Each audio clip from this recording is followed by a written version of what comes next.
seats, please.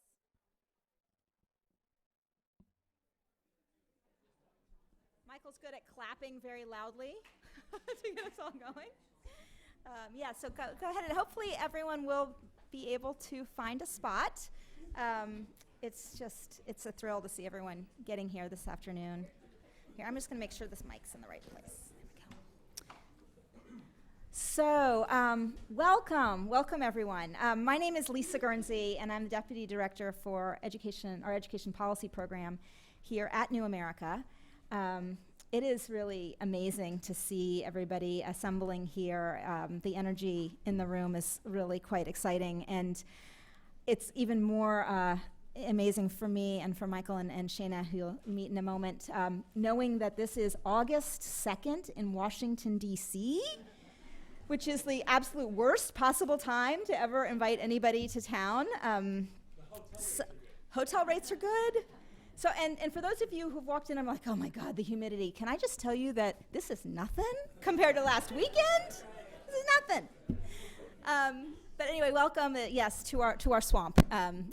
This is a pretty interesting place to be, though, and we're really thrilled that you're here. So what we're going to be doing, we'll be live streaming this. I want to say that right from the start. We're going to be live streaming all of today's activities, ending at about 5:30 or so.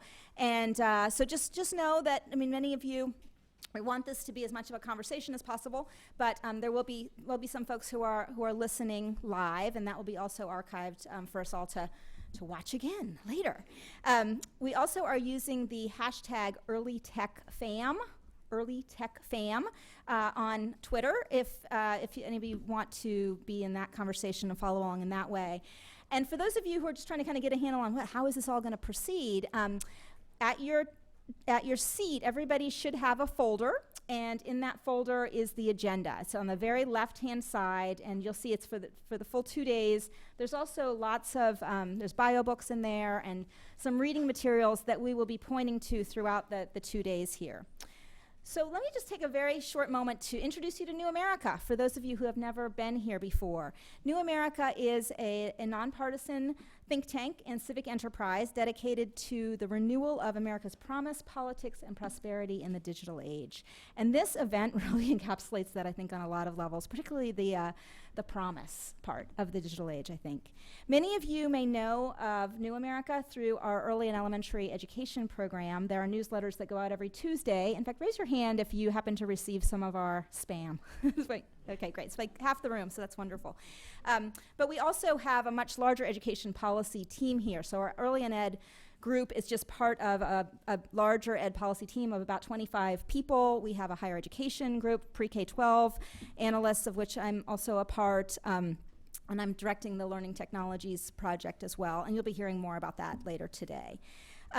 So this event itself is, I think, really a perfect example of what New America likes to do, which is to work at the intersections of things. That's where the interesting work often gets done. It's hard, right? But it's interesting. And here today we are at the intersection of early literacy and language development, at family engagement and family success, and at the intersection of technology and all of the challenges and interesting promise that brings. So that's all going to be happening here for the next 2 days.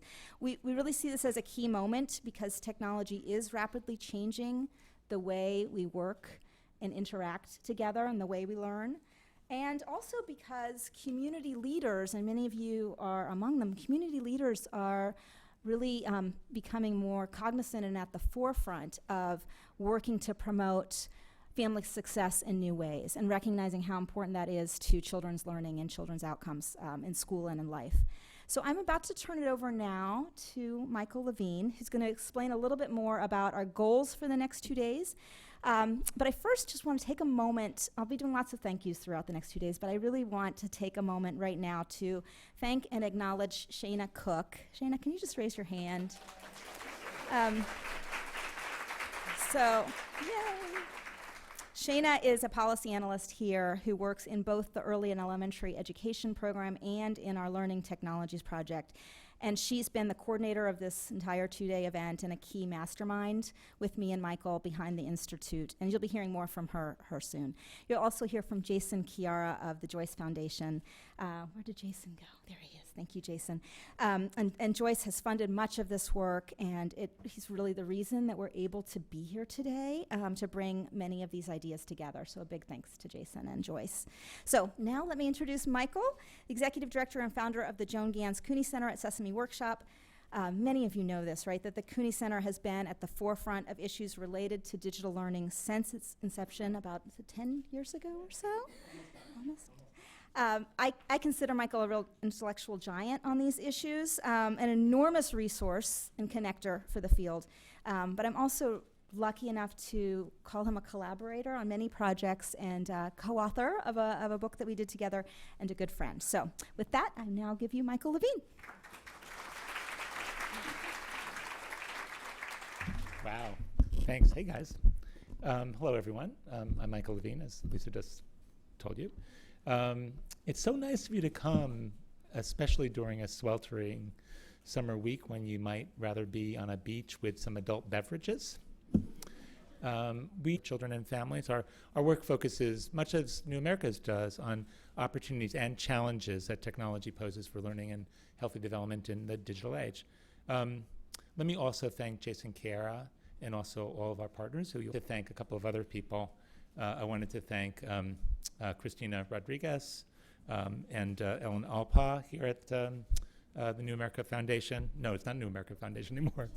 And I'm really grateful to Elizabeth McClure, Lily Chatunis, and Catherine G. on my staff. Big thanks to all of our co-conveners who've planned this rich development, professional development institute. She's giving me the 1 minute.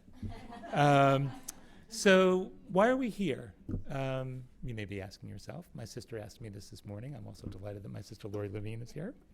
Our main goal is to dig into the rapidly evolving landscape, which is peppered by technological innovation and technological discourse, but which states and communities are just starting to place on their agenda. What are the most effective ways to modernize early learning and family engagement programs? Lisa mentioned some recent research that we've done in a book called Tap, Click, Read, Growing Readers in a World of Screens, and you'll hear later from our colleague, our wonderful colleague from Temple University, oh my gosh, Kathy Hirsh-Pasek, who's written a brilliant book with Roberta Golenkoff. Oh my God. So the question that we're asking is, can interactive media, which takes up a growing proportion of young children and families' days, be deployed in promoting language development and vital relationship-based family supports? And I think we're also going to have to get into the issue of how to build adult capabilities of the parents themselves, as well as the early childhood workforce. So we've designed the Institute to deepen your expertise about the role that technology might play in supporting human-centered innovations. We'll be exposed to new program designs, have a chance to understand emerging policy opportunities, and you'll see this network building institute has been designed to explore and to promote cross-sector partnerships. We'll be stimulated by keynote presentations by Kathy, co-author of that great book, Becoming Brilliant, and Ralph Smith, who's the chief architect of the Campaign for Grade Level Reading. We're going to share research and emerging best practices, and really we want to encourage you to plan to take action. We're really well positioned in this team, in this group, to make a big difference here. We've got leaders from over 15 states and communities, from the Rust Belt, you'll see the Pittsburgh contingent in the middle, woohoo, to Silicon Valley, just text, as well as pioneers from every critical sector. So we also have a superb cadre, really a really interesting group of leaders in public media, from our allies at PBS and CPB, and my colleagues at Sesame Workshop, whose work reaches millions of children every day and whose value I think is unbelievable. We also have a group of really exciting social entrepreneurs who, some of them who are new to the party, but many of whom are pioneering really interesting new community engagement models that are ready, I think, to scale. Groups like Jumpstart, Tools of the Mind, Acelero, Ready Rosie, Avance, the Lena Foundation, and the Parent Leadership Training Institute. We've built in a bunch of time for you to network, so our first priority is for your professional growth and the growing of your understanding of the vital issues. And second, we need your good advice and commitment to grow capacity in the larger field. Our teams have been working on mapping and tracking innovation in the fast-evolving early learning and technology landscape since we made a commitment to do so at the Clinton Global Initiative. Some of you were there. I see Rick Noriega here. And so we've been tracking the active experimentation which is underway, and many of you are gaining momentum in finding these digital age solutions. And your background reading is this excellent blue-covered report by Shana Cook, which takes a look, a deep dive into 36 innovations. And you'll also find a community action guide in your big packet of materials, and a recent report on the components of a digital age architecture, what New America is calling for, which we hope will establish a framework for future planning. So we hope you'll find the Institute a refreshing and provocative learning experience. There are no silly questions. There are no new mistakes allowed here, only no old mistakes allowed here, only new ones.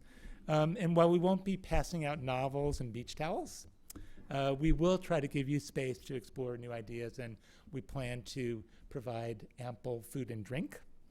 I just want to close by saying it's kind of an interesting, tender, poignant moment for many of us who work with children and families. It's a moment of great tumult and discord in the national discourse.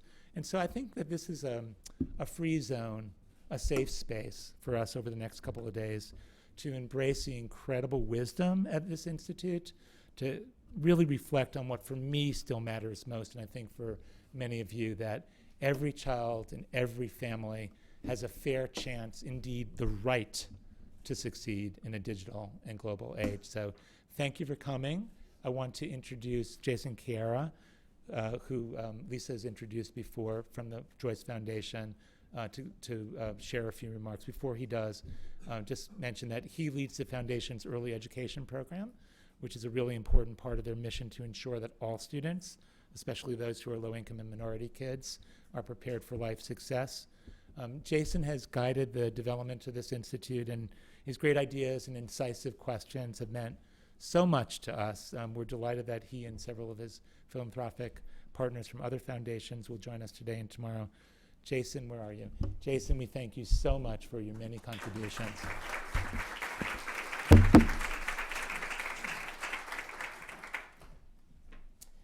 Good afternoon. As Michael said, I'm Jason Chiara. I'm the program officer that leads kindergarten readiness for the Joyce Foundation.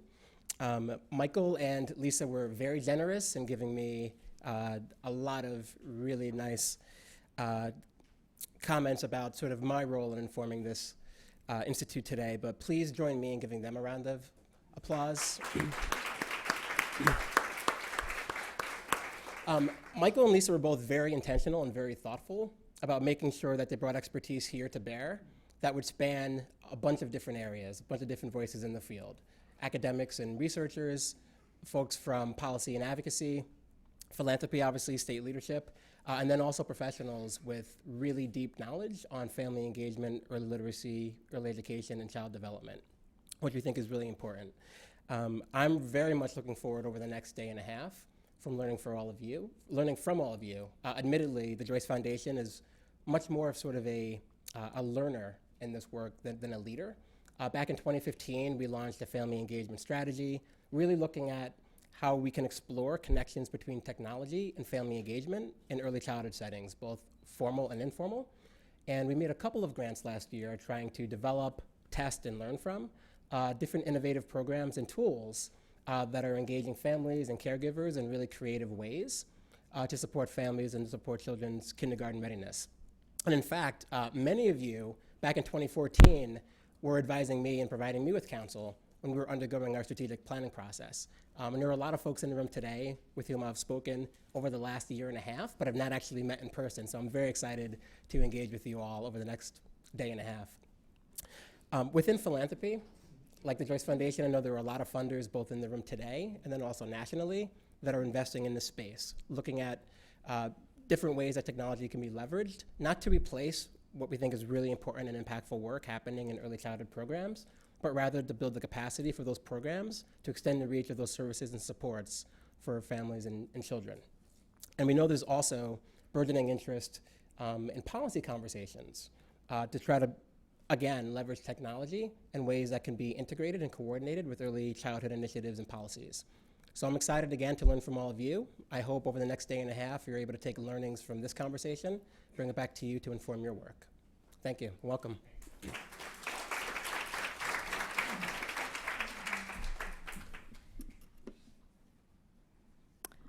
All right. Thank you so much, Jason, and thank you to the Joyce Foundation.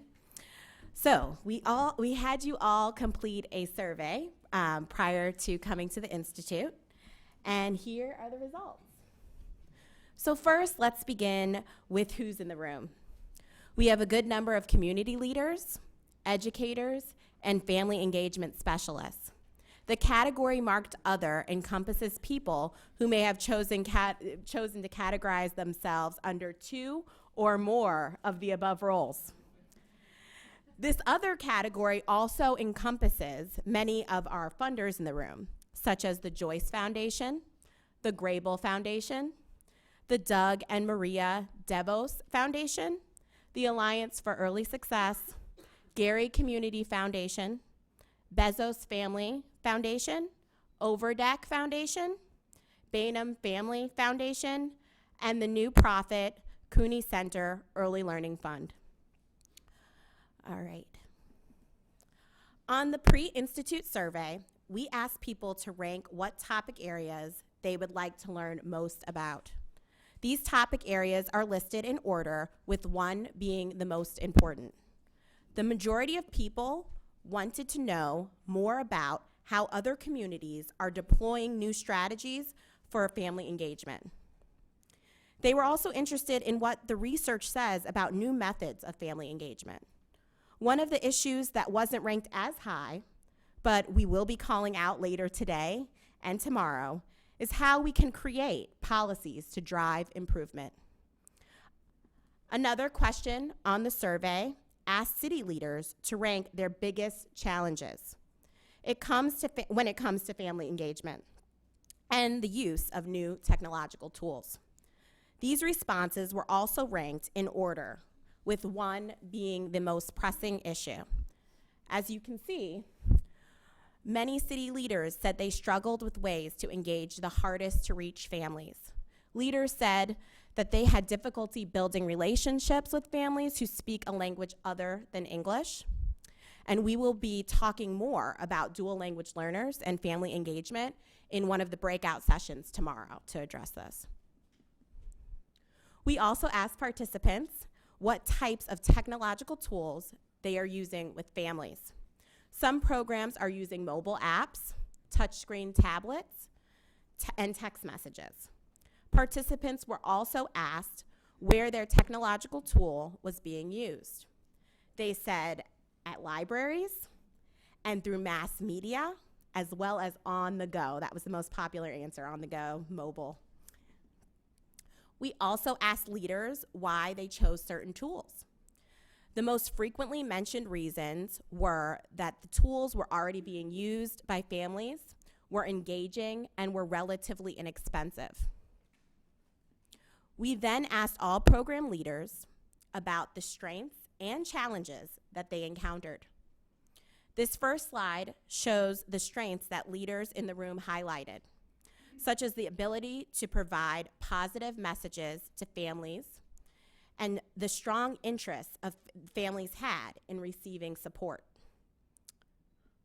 This next slide shows some of the challenges that program leaders face, such as limited funding. I'm sure we all can empathize with that. Lack of reliable internet access and concerns about using technology with families. One of the last questions we asked Institute participants was to write their most burning question for this event. This is a word cloud of the most frequently used words in those questions. Words like family engagement, obviously, vulnerable families, community, and technology were used. This survey will help give us all a sense of what we all are most interested in addressing over the course of these next 2 days. Now, I'd like to introduce the organizations that have partnered with us to produce this event. They each have 2 minutes to describe what they are hoping to learn from these next 2 days. And with that, I'd like to introduce Yoli Flores from the Campaign for Grade Level Reading.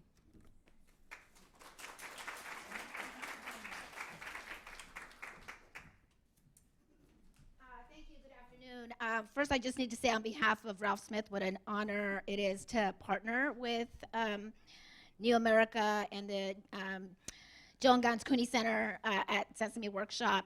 We've had a phenomenal partnership for many years and started our work really in partnership with you when we commissioned you to help us with a report called Pioneering Literacy in the Digital Wild West.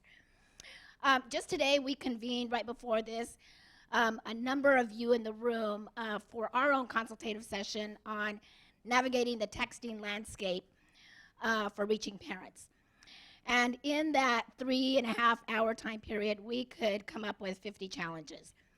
But the challenge that I'm going to share with you today on behalf of the Campaign for Grade Level Reading is this one. The Campaign for Grade Level Reading has a very powerful network of now over 280 communities across 43 states in the nation, all working very hard to implement local plans, collective impact plans, to accelerate 3 key strategies: school readiness, attendance, and summer learning. This all toward more kids from low-income families reading proficiently by the end of 3rd grade. To assist communities in accelerating progress for these children and their families, the campaign has proposed that we focus on parents and health through technology and targeting the most vulnerable kids and families through public housing. The challenge is twofold.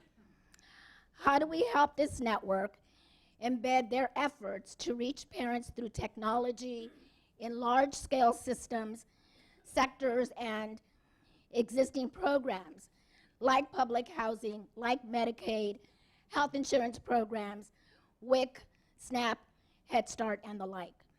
And number 2, how do we ensure that these systems balance the use of technology, high tech, with the appropriate relational approach so necessary to engage families, high touch? Thank you.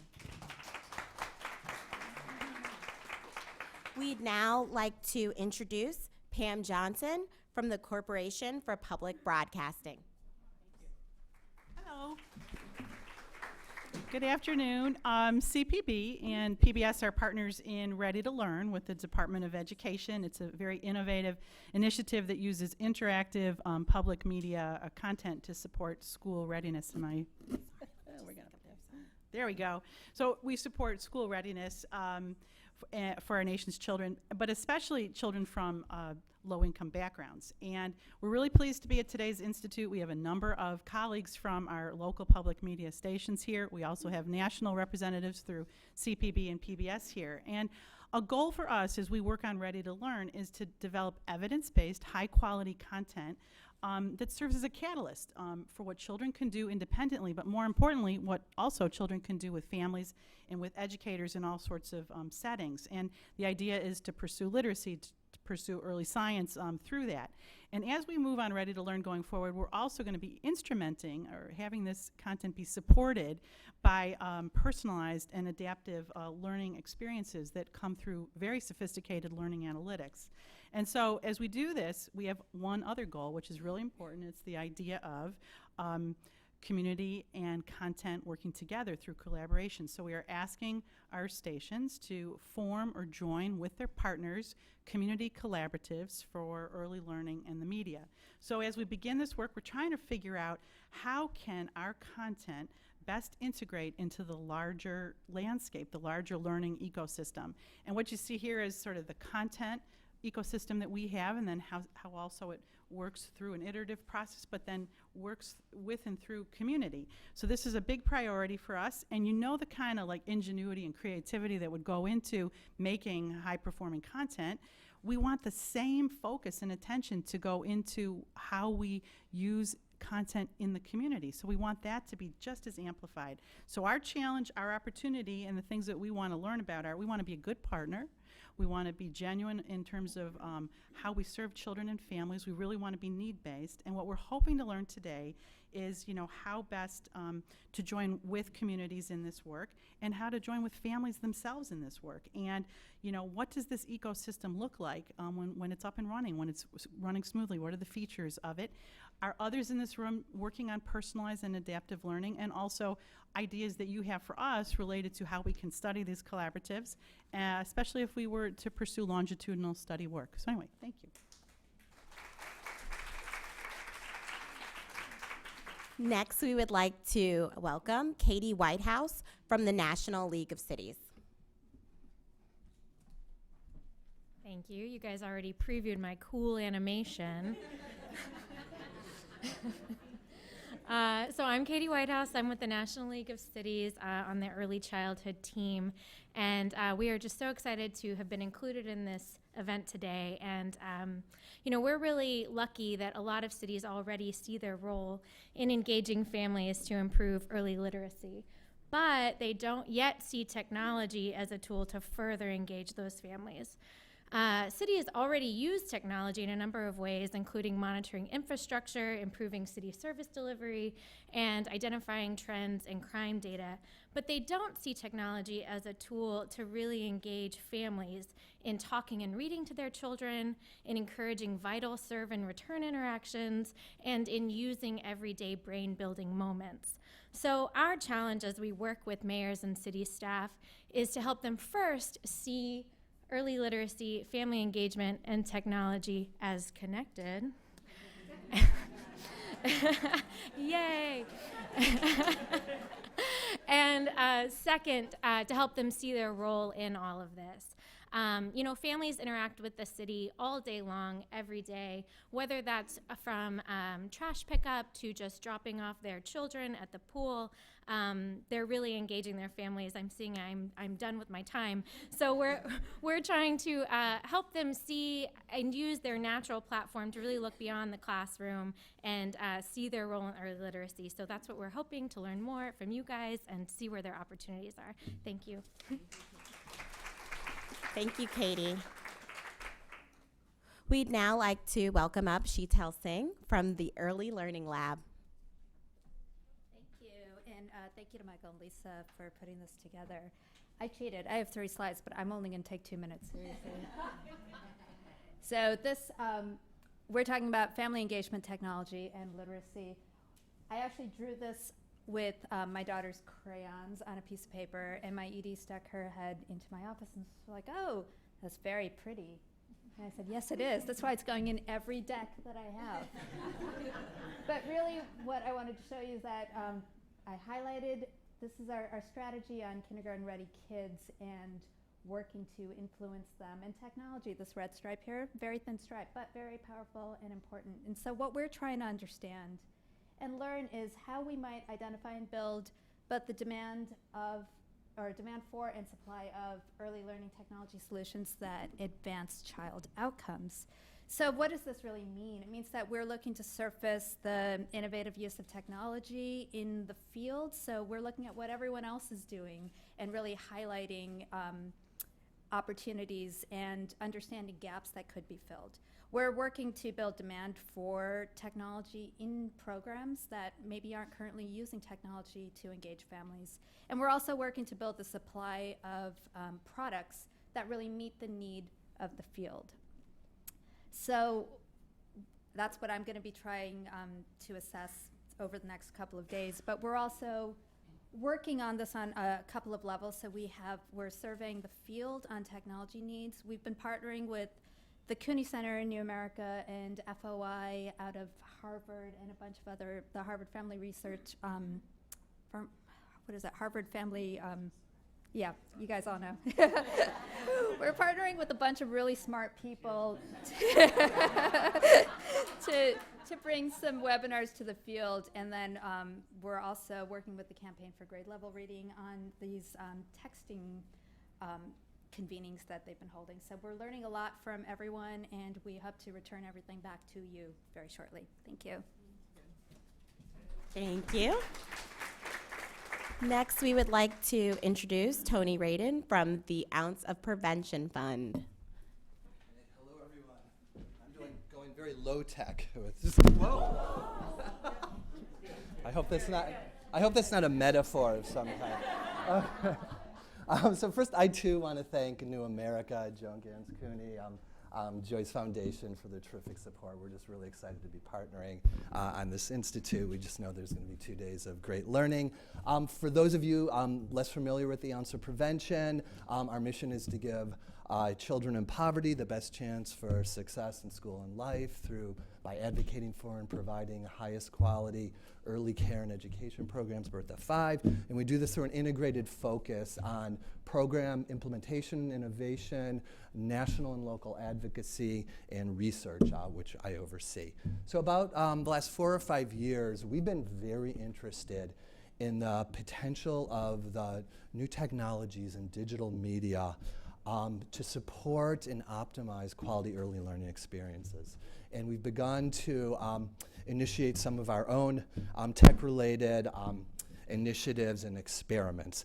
But we're particularly interested in something Yoli mentioned, in hybrid, high-touch, high-tech models that will strategically integrate technology and digital media in evidence-based, center-based or home-based programs to deepen connections with parents and to deepen connections between school and home. We have a partnership now with PBS Kids and the National Head Start Association to create a new model that will use this high-touch, high-tech platform to help parents support their kids' social emotional development.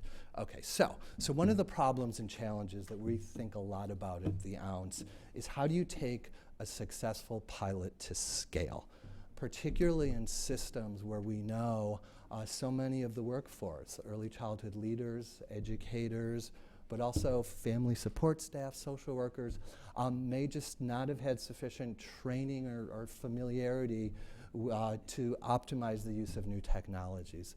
So within these systems, how do you take these really promising pilots to scale? So we're really looking forward to having discussions over the next couple days and talking to those who are dealing with similar types of challenges and really thinking about effective strategies for scaling practices, models, and platforms. Stop, I'm off. Okay.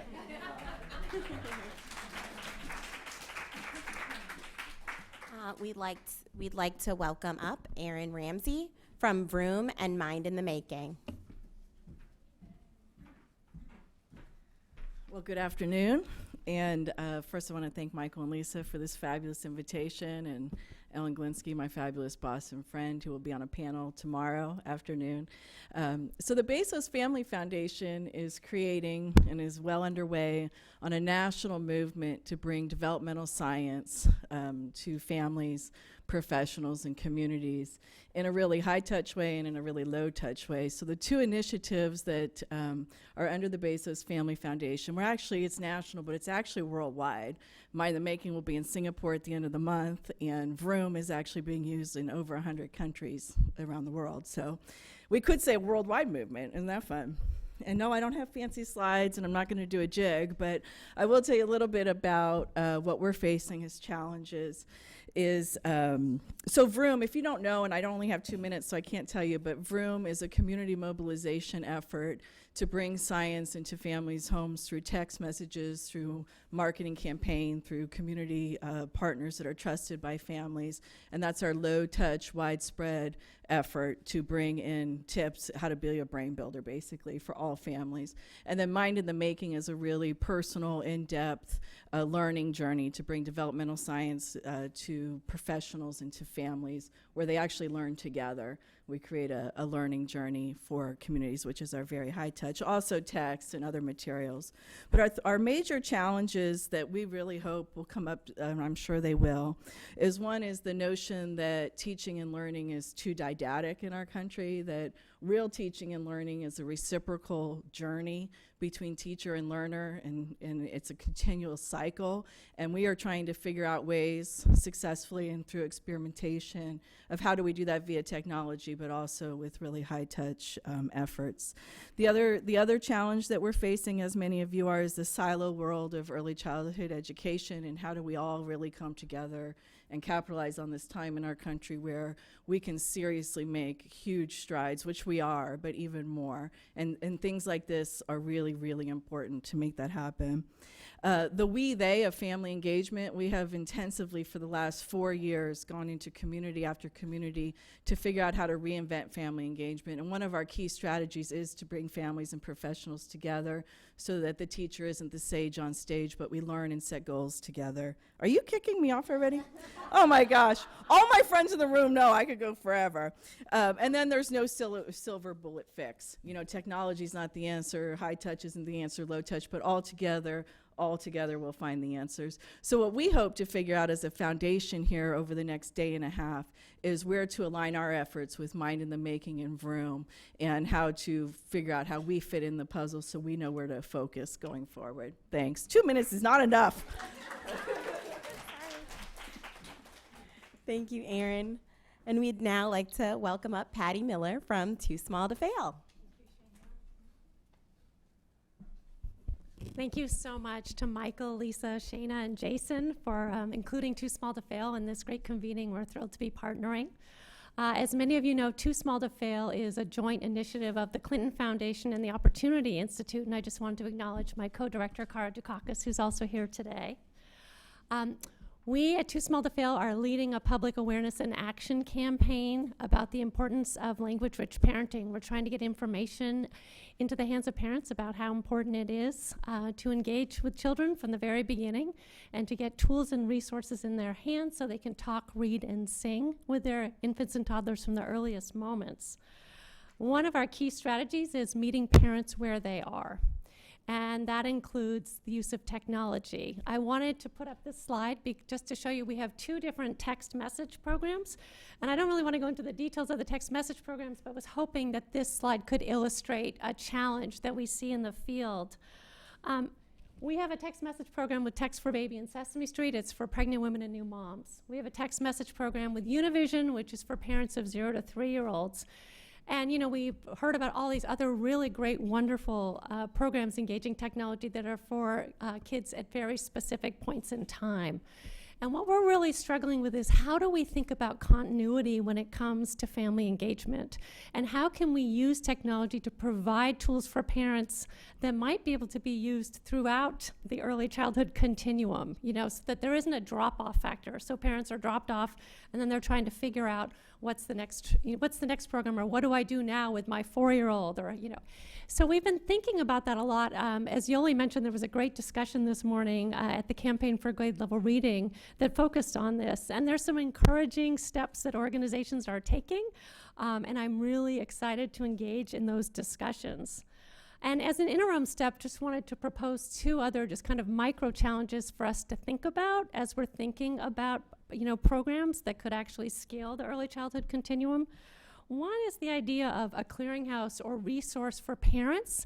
So there could be a place where they could go based on their particular interest or age of their child to get information about programs that might be best for them. And then, as Ralph said this morning, can we think about collaboration to do a handoff for parents? So your program ends, but there's this great new program you know about, trying to think about ways that we can spread the word about some of the great uses of technology that are out there for parents. Thanks so much. And finally, we'd like to thank the Migration Policy Institute. Delia Pampa will be coming up and moderating a panel later on today.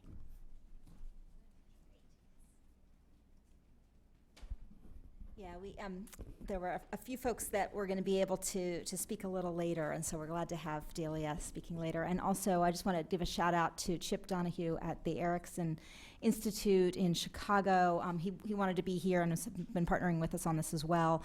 He's edited a new book on family engagements coming out this fall, so watch for that.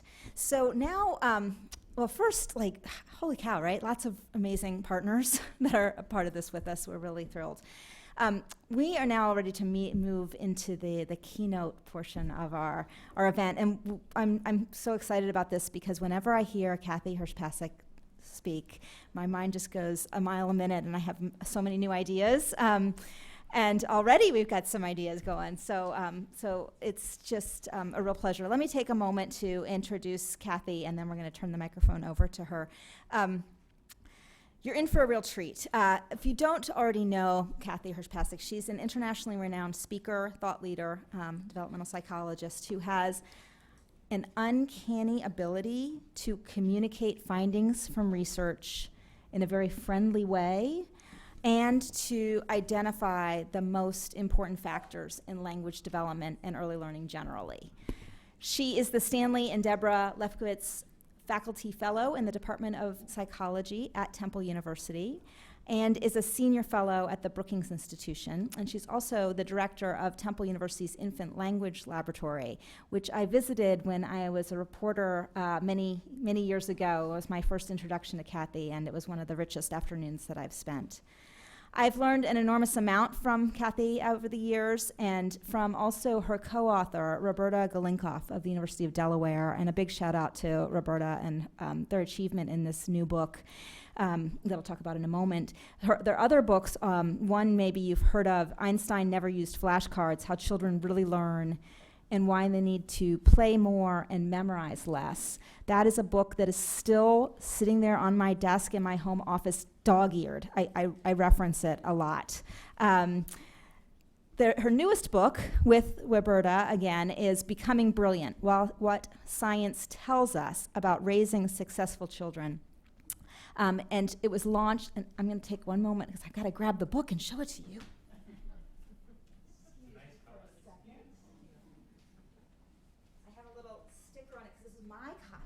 Got some more copies too that we'll be passing around. But this book, Becoming Brilliant, What Science Tells Us About Raising Successful Children, is really, it's just come out. A lot of us are still digesting, understanding it. But it's not that it's hard, because like I said, Kathy's amazing, and Roberta too, at making these concepts so easy to understand. But it's just incredibly rich. So we are really in for a treat, because I know Kathy's going to be going into it a lot more. And we'll have copies for our partners here this afternoon, and we can also start passing the book around, but I also encourage you to get yourself a copy. It's selling out, so it's hard to find right now. So I'm gonna stop right there. I'm gonna let Kathy come to the podium. Please join me in welcoming Kathy Hirsh-Pasek.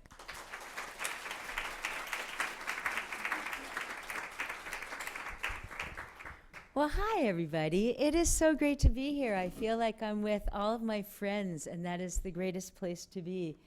I'm going to see if this actually works. Yeah, how about that? That's pretty cool. All right, so today I want to talk to you about language development and family engagement in the digital age. And everything I'm going to tell you today, will work both if you are monolingual, bilingual, trilingual, and keep on going.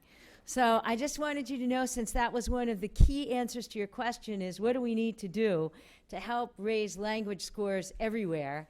I'm going to hopefully distill it for you, at least what the science says, so that you get that answer for all languages. Before I start, though, I do want to say thank you. It's not just friends here today, it's very good friends here. Michael and Lisa, thanks so much for giving me this opportunity to speak with all of you and to share some of the actual new research that's also come out of our lab, some as recently as when I was on the train on the way down here today. Okay. So everyone's talking about it. I think in this crowd, I don't need to tell you what the 30 million word gap is, right? Everybody's heard it, right? You're all there. Perfect. All right, then we have the grade level reading campaign, right? There are people from grade level reading campaign here. Bravissimo. And the universal preschool. But when we look at that, right, maybe the only thing left that's bipartisan in the entire country, so hold on to it, guys. So if we look at these three things, I might ask, what unites each of these initiatives? Well, I will tell you what unites each of these initiatives. And the answer in this presentation is going to be that at base, they all rest on strong language skills. All right, that is the key. And those language skills come from having high quality language environments, which are based themselves on family engagement and conversation. And those social relationships, those conversations that you were talking about, Patty, critically important. We have got to find ways to increase family engagement and conversation. And I'm going to argue that technology is one of the ways, surely not the only way, that we can use to make this possible. New research from our lab demonstrates, this is a paper that's coming out soon, coming your way, and it demonstrates that language is the single best predictor of all school readiness outcomes. The single best predictor, and yes, we have looked at everything, and we're asking which one accounts for most of the, in fancy terms, variance, and it turns out to be language. Now, the challenge we face today is how do we provide these high-quality language environments and strong family engagement when children and their parents are constantly on devices? I don't know if you have had this situation, but in my house, where I have some 30-somethings and a 20-something, I sometimes go out to dinner. Swear to God, I'm sitting at the dinner table, and my sons, one of them in particular, sort of is looking down as if he's not really looking down, as if I'm not supposed to notice that the eye gaze went away from his mother at the other side of the table. And I decided that the only way to deal with that was to text him during dinner. So I texted him and I said, "Hi, Mom here, other side of table. You might want to look." All right, at any rate, how do we deal with that? Let's look at the reality of the situation right now. The reality is 68% of Americans own a smartphone, 45% have a tablet. By the way, did you see that new paper? It's about 75% of the 0 to 4-year-olds. Let me say that one again. Okay. 43% of children under age 1 are playing games daily on a mobile device. 72% of 2-year-olds own a mobile device. As of June 2015, over 100 billion apps were downloaded. More than 1.5 million apps have been developed. That number is growing. And over 82,000 are targeted toward young kids. That's unbelievable. And so I strongly encourage you to look at the stuff that the Joan Ganz Cooney group has put out, because it can really help you sift through what's going on out there. And we wrote a piece last year that came out called Putting the Education Back in Educational Apps. When I use educational apps, I usually put a quote around educational apps, because many of these 82,000 aren't really educational. They're just called educational, all right?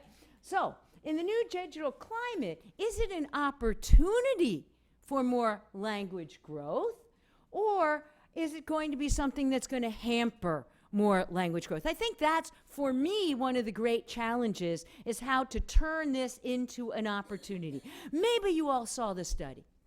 Somebody went out and looked at 55 parents in a fast food restaurant. 55 parents in a fast food restaurant. Do you know that 40 of them were hanging out on their cell phone, not paying attention to their kids? That is a hindrance, not an opportunity. Even if you're talking about junk food, at least you are talking, okay? And can we get young children not just watching but interacting? And what does it mean to actually be interacting? Well, I'd like to argue it's not whether you're digital or not. This is an argument I think I heard before, maybe from Lisa and Michael. It's not whether you're digital or not, it's how you use it that matters. And so we have to start moving people in a direction so they are using the digital information in ways that are going to encourage growth. So I want to make the case for creating high-quality language environments for young children by offering a talk in 2 parts. First, I want to distill the science for you. I promised you this, right? Lisa made me promise I would give you edible science. Accessible, digestible, and usable. All right? Edible science. So I'm going to put the language literature into 6 basic principles. And then at the end of each principle, I'm going to suggest to you where it seems to be going if we did a digital take on these principles. Then I want to talk about implications for the future.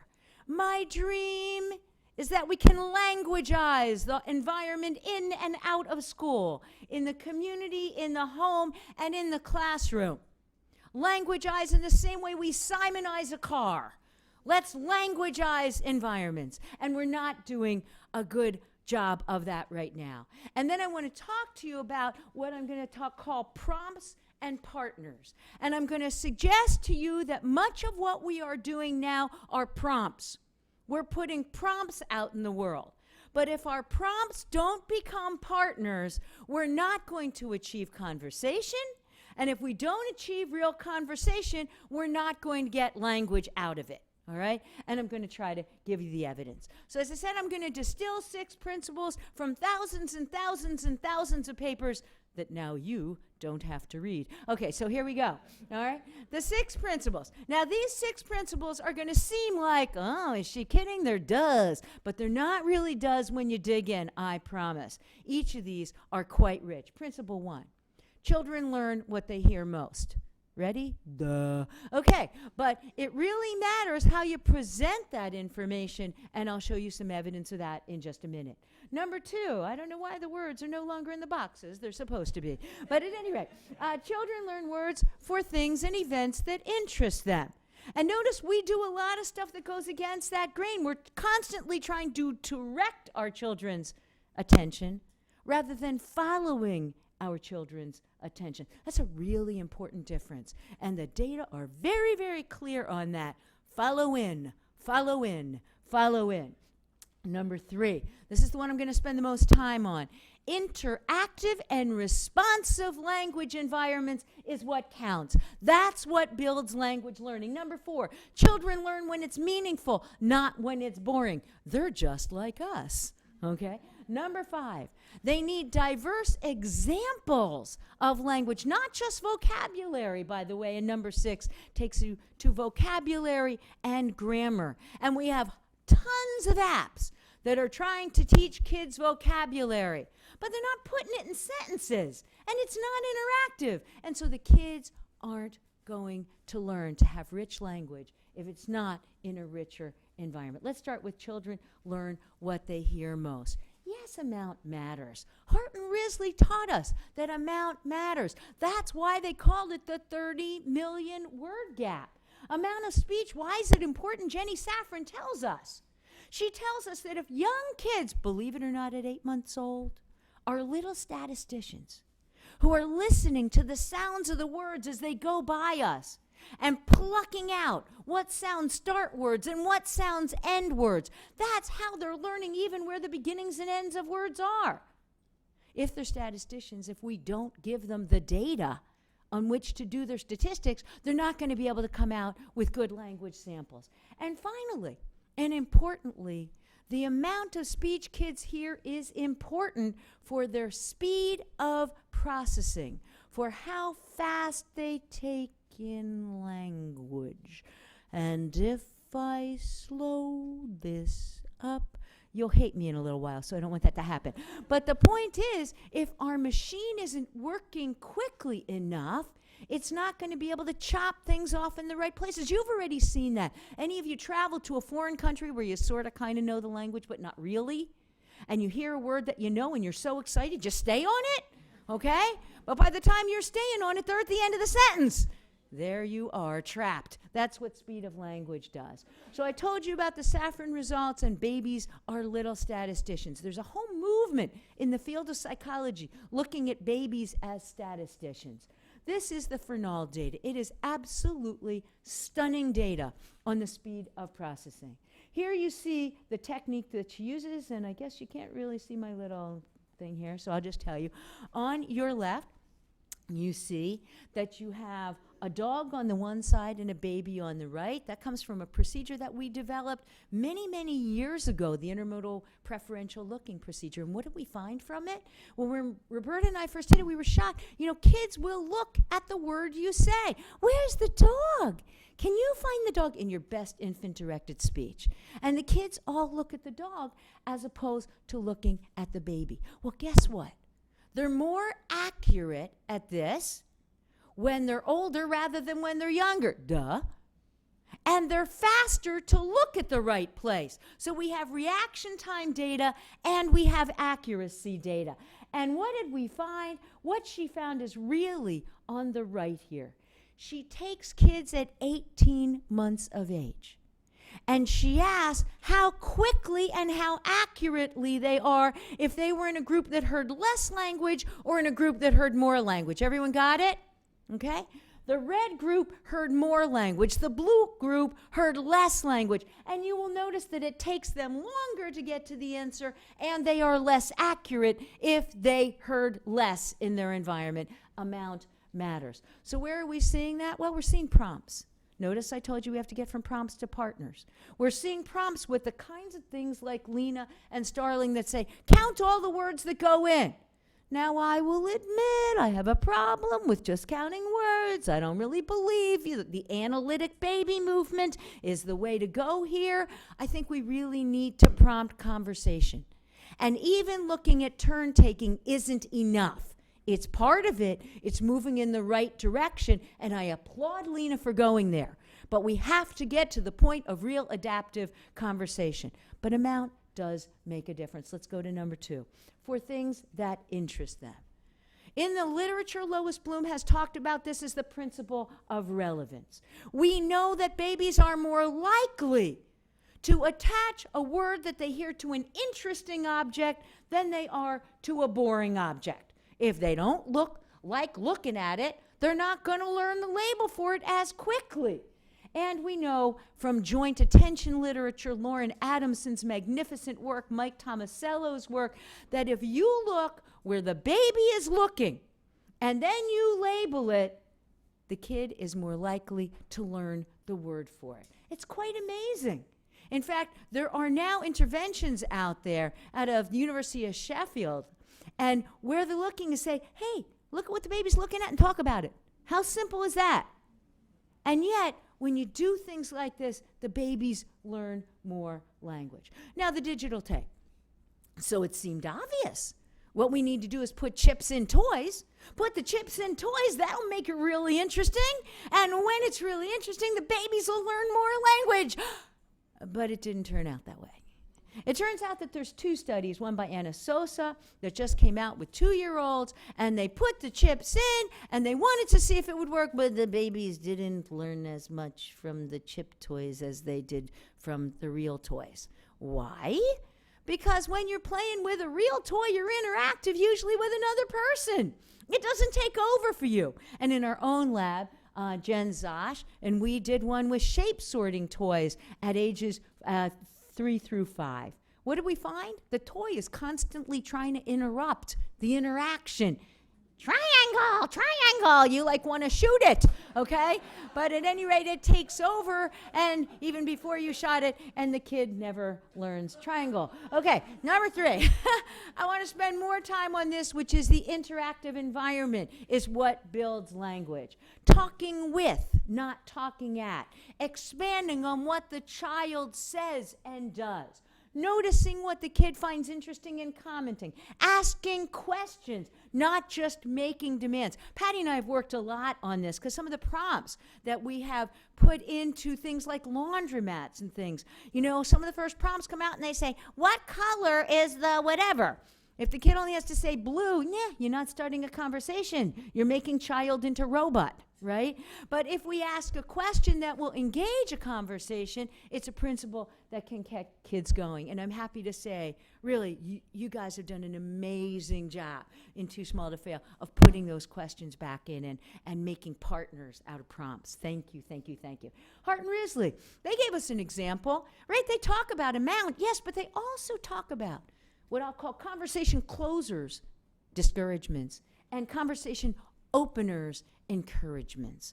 When we encourage our kids, we keep the conversation going.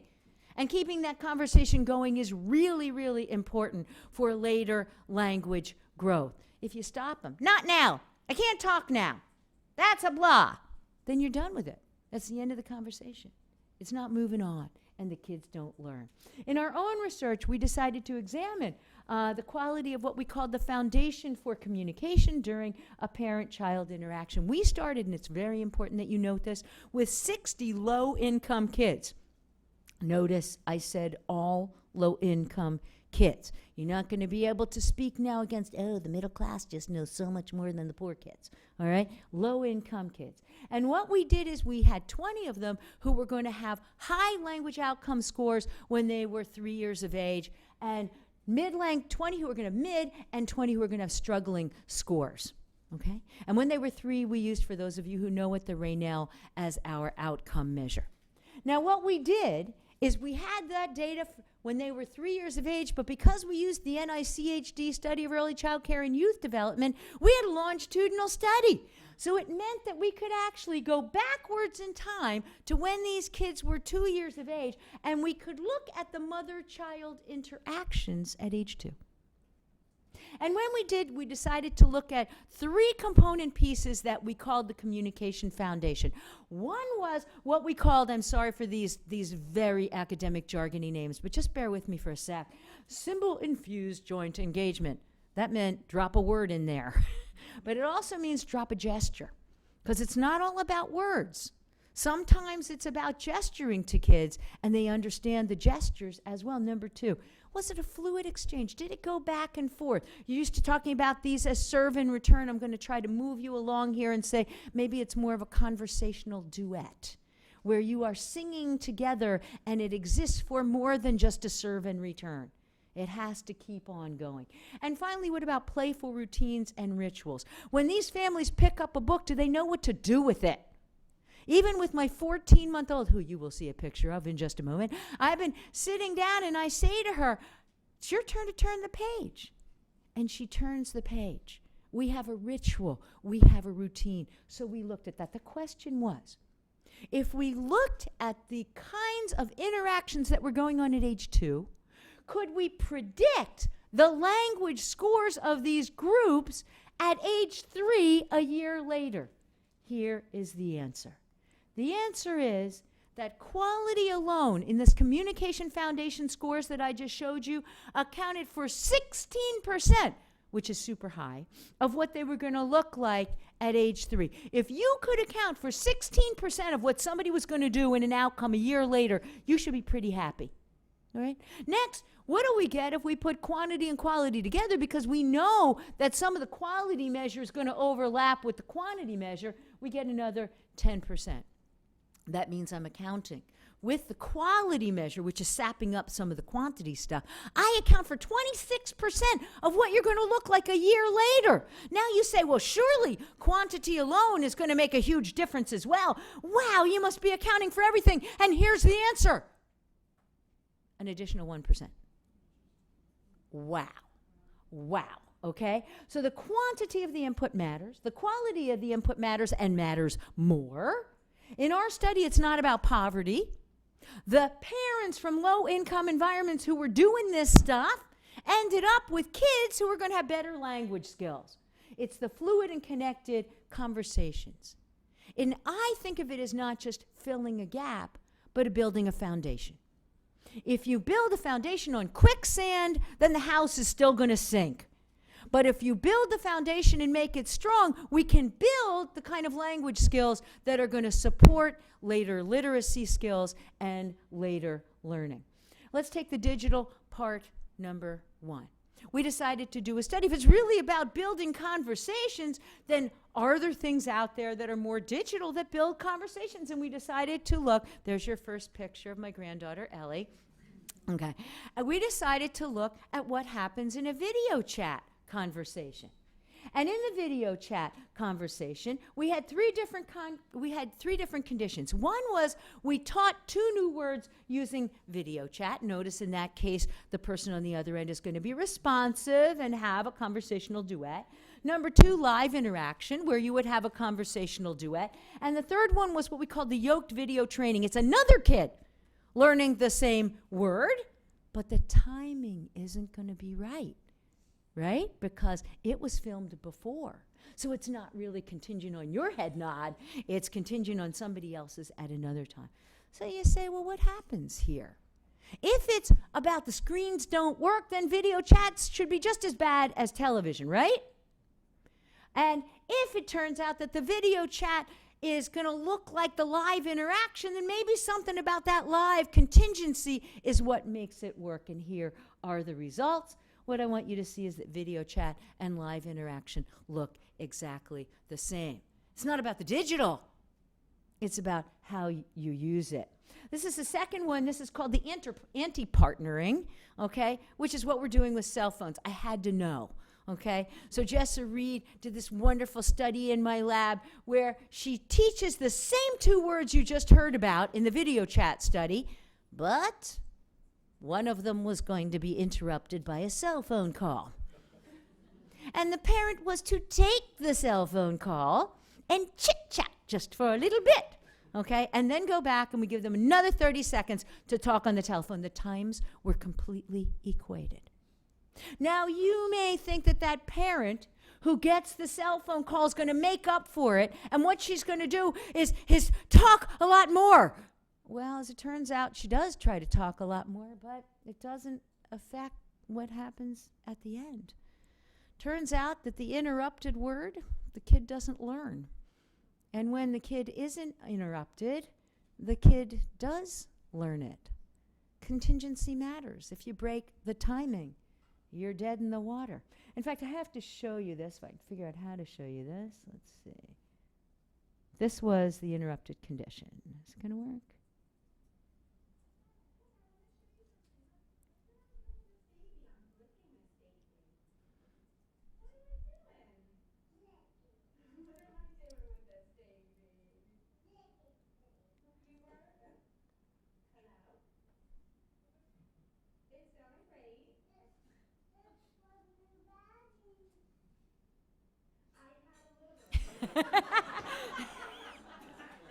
Right, didn't you have to see that? That's what happens in the interrupted condition.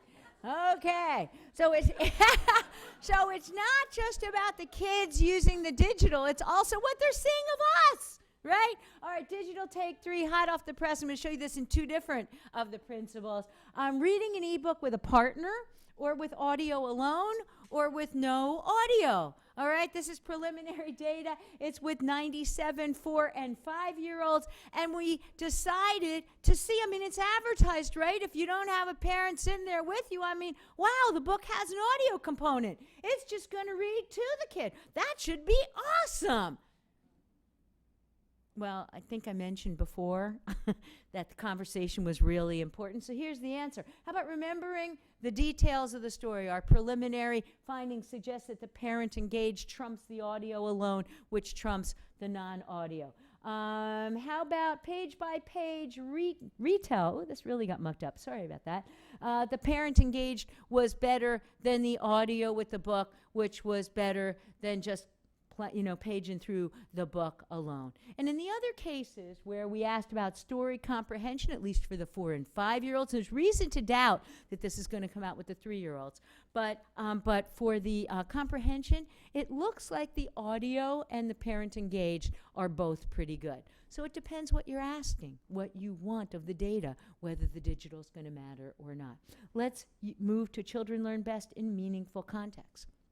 We know that when we give them richer vocabulary in playful learning, they actually learn it better. We've done a lot of these studies with studies on shape learning and spatial language, around, in, through, under, on. When a parent is sitting there playing with the blocks with the kid, you use 10% more spatial terms than you do when the kid is sitting there playing alone. That's introducing spatial language, and the spatial language turns out to have everything to do with STEM readiness, math readiness at the start of school. Here I want to feature Zay Galinsky, and you can see this really cute picture of him playing with a puzzle. Thanks for sharing that. And we actually have research that suggests that playing with blocks and playing with puzzles, this, in case you didn't guess, is Ellen's grandson. Is he adorable or what? Okay. And when you're playing with puzzles, again, it turns out to help you learn some of the spatial skills that are going to translate into later mathematical readiness. Well, let's take the digital prompt again. The data are a little bit mixed, as I showed you before, and that is, if the storyline is interrupted, the kids don't learn. If the storyline and the meaning are preserved, they do learn. Here are 2 more cases, and I hope whoever is in the back can make these cases work for you. Whoops. I don't seem to know how to do this. No,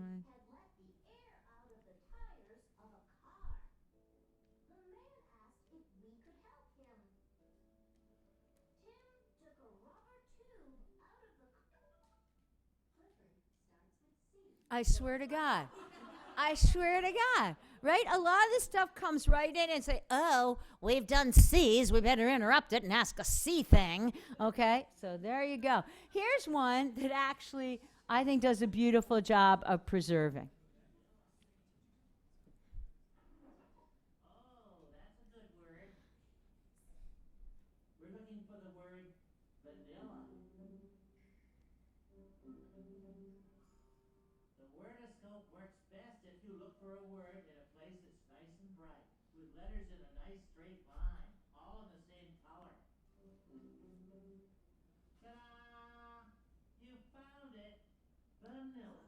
Now, how brilliant, right, from Sesame Street, that they are actually, one, engaging the kids in finding a word, but you use the phone and you go out into the real world. And by going out in the real world, you're interacting. And, of course, you can have people play along with this as well. That makes it pretty meaningful, I think. All right, and as I told you of our hot off the press, sometimes it works, sometimes it wasn't. But if we don't build our technology in ways that encourage the conversations, we're not going to get the kids to really remember what we're talking about. Children need to hear diverse examples of words and language. There is a lot of research to suggest that if you don't have amount plus diversity, especially diversity in the case of Catherine Snow always talks about academic words. If you're not using these kinds of words, what's your hypothesis? And believe it, even little kids can have a hypothesis. Then the kids will never learn it and won't understand those kinds of concepts. I don't know of any digital take here or of anything that is looking on different ways to say the same thing. So if you guys know, tell me and it'll be in the next presentation. Also, vocabulary and grammar are both important. And here too, I don't think there's any digital take, but remember that the relationship between vocabulary learning and reading outcomes comes because vocabulary is a proxy for having stronger language skills generally. If you take away the stronger language skills generally and turn a child into a robot who can tell you what syzygy means, and believe me, they could memorize anything, then you've broken that relationship and the kid will not necessarily be a better reader just because you built vocabulary. So what are we doing to build conversational tools and takes in our digital world? I don't see a lot of that out there. Again, if there's anything out there, I'd love to know about it. So these are the 6 principles. Fairly simple, but fairly profound. 6 principles. 1 page. 1 page, and if you hit these 6 principles, you will increase children's language outcomes and then their later reading outcomes. Children learn what they hear most. They learn for things that interest them. They learn best in interactive and responsive environments. They learn best in meaningful, not meaningless contexts. They learn best when they hear diverse examples of language and when we put vocabulary and grammar today. So let's look at the future. How can we begin to languageize our environments? And what is the role of the digital world as either a prompt or a partner, or maybe a prompt that can create partners? So I want to go to a story that I love, which was brought to you by the Foundation for Child Development in 2009, where they talked about 3 mothers and an eggplant. I'm going to do this real briefly because I know I'm limited in time. But mom 1 goes through the supermarket, and kid goes, "What's that? okay? And the mom keeps moving on. You won't like it. Think of that as conversation closer, okay? Okay. Number 2, da-dee-da-dee-da, goes through with the looking at the eggplant. The kid gets all excited to see the purple thing and goes, what's that? And mom goes, it's an eggplant. You don't like vegetables, and moves on. Not much better than mom 1. And then there's you. Da-dee-da-dee-da, okay? What's that? That's an eggplant. Is that the most incredible vegetable you've ever seen? It's purple. Look at the purple color. We should weigh it. Then you weigh it. They said, would you like to see recipes that use eggplants? We can take it home and make eggplant parmesan. All right, I'm not going to go on, but you see the difference. All right. Now, let's look at Mother 3 versus Mother 1 when we then break down the principles. Learn what they hear most. Mom 3 said it a lot more than Mom 1 or Mom 2. They learn the words for the things and events that interest them. Who started that conversation? The child, okay? You were driving into what the child was interested in. Interactive and responsive? Yeah, she didn't just talk at the kid. She decided she was going to have a recipe that the kid want to buy it. Oh, my God. You had a whole thing in the supermarket. 2 hours later, you left with the eggplant. All right. Now, then we have that they learn in meaningful context. The supermarket is a meaningful context. Kids got to be there anyway, right? Can't let them stay at home. Children learn to hear diverse examples of words and language structures. Look what I did there. I did a whole Megillah. And then vocabulary and grammatical development are reciprocal. I used heavy vocabulary, but I nested it. I even said the eggplant is a kind of vegetable. Did you notice? I made it super rich. So the question before all of us is whether we can turn mothers like Mother 1 into mothers like Mother 3. That's the question before us. And I would say, yes, I believe that we can do it. And one of the things that we are doing it with is the supermarket study, which I think some of you have heard about. It was published last year. And again, I want to turn to Too Small to Fail for thanking you guys for putting this out there, not just in supermarkets, but laundromats and all kinds of what we're now calling trapped spaces. And at the Brookings Institute, Brookings Institution, we are now talking about the other 80%. What can we do in the other 80% of time, of waking time when kids are not in school, to enrich or languageize the environments that kids learn in? What did we do here? We had the signs up condition and the signs down condition. And in the signs up condition, we'd have little things like, did you know there's more in these aisles than just food? And the parents got prompted. Like these cute little prompts are actually from the Tulsa experiment. I'm a cow. I do milk. What else comes from a cow? Now, I know it must seem really stupid, and in our first presentation of this, I could tell you that we did these signs for all of $60 as an honors project. And in the signs up condition, we had 33% more language between moms and their kids, parents and their kids, than we did in the signs down. That's incredible, right? Surely that was a fluke until somebody said, hey, could I try this same study in Fort Hare, South Africa, where we have super low income families? So they put up the signs in the supermarket. Guess what? They got the same results in Fort Hare, South Africa that we got in our low income supermarket in Philly. And yes, we have looked at the middle income supermarkets as well. And guess what? You don't get the bump there. You only get it where the parents haven't been prompted to become partners. Prompts in the digital landscape, there are a lot of them. I think the texts that come out of Vroom, of course I'm now cheating because I'm on their advisory board, but I think they're absolutely outstanding. And they're trying to make parents partners in better understanding their children and their children's brain development. I think that's exactly the way to go.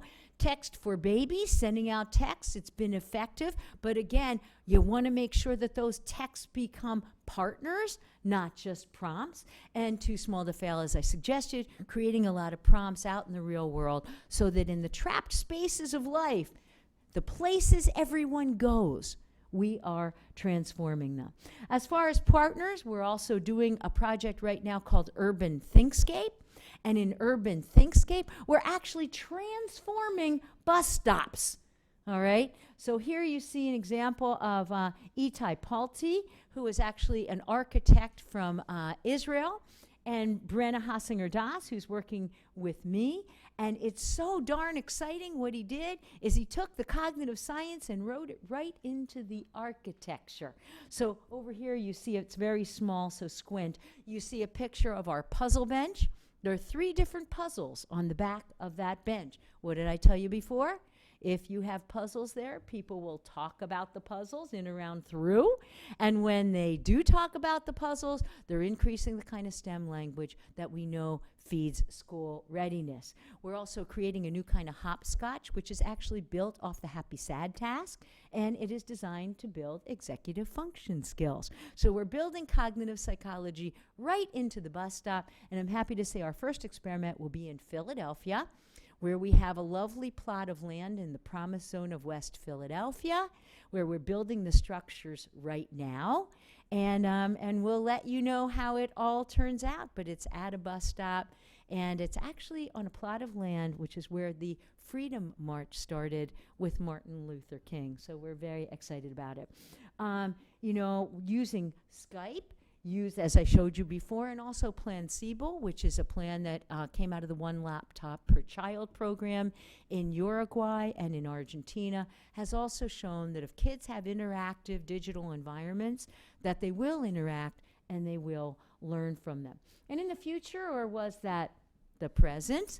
A couple of weeks ago, I had the pleasure of visiting the MIT Media Lab. You should all go there. It is worth a field trip, where I met these really funky, wonderful robots. And these robots are trying to learn how to be socially interactive. And there's also a lovely plan right now where IBM's Watson team is pairing up with Michael and the Sesame Workshop crowd. And the question, of course, there is, can we create ET? And I don't think we know yet. Because I do think that we know a lot about putting digital in as a prompt, but I'm not as sure that we know as much as we need to know about how to create partners. And that is your challenge. That is the challenge I leave you with today. Don't just prompt it, partner it. So in sum, as I've told you, language is the single best predictor of later outcomes for young kids. It's what gives them school readiness and follows them all the way up. We love literacy, we love math, but believe me, if you start training it without having the language background, you can do all the letter sound correspondence you like, but all you're doing is converting sounds into meaninglessness. It's got to be meaningful. It's learned, I think, through the 6 principles, and if you keep these 6 principles on one page in your back pocket, it will help you figure out what we have to be after to languageize our environments. And, by the way, to prepare professional development that will help professionals learn how to languageize. Even in our childcare settings and preschool settings today, our best guesstimate is that only 9% of teachers are fully languageizing and taking advantage of strong language environments with the principles that we have shown you today.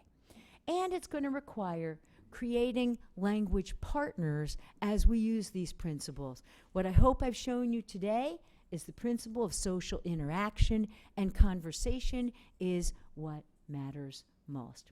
Also, it's not about the digital.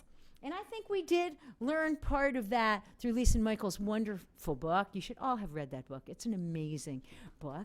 That it's about interactions and the way we use those interactions. In our new book, we speak to that as well. And we show that if you want to groom language learners, it's going to mean that you have to have collaborative, creative, and competent citizens of tomorrow, you're going to have to have a range of skills. It's not about just pounding in reading and not just sticking on content, because content itself is derivative from collaboration as the foundation, from building strong communication skills, which then build content on which we can build critical thinking, creative innovation, and yes, the confidence, persistence, and growth mindset that kids are going to need if they are going to grow up to be strong learners. So we would love your comments. The book is really new, but I really, really would love you to all help me think it through, because I think of it as clay to be molded. I want to thank Roberta, who you heard about earlier through Lise. We create a lot of this stuff together. I want to thank all of you guys, because creating the science, as you know, it's about a societal partnership. I'm thrilled to share it with you, and I know that in your hands we really will have edible science that's accessible, digestible, and usable. Thank you all.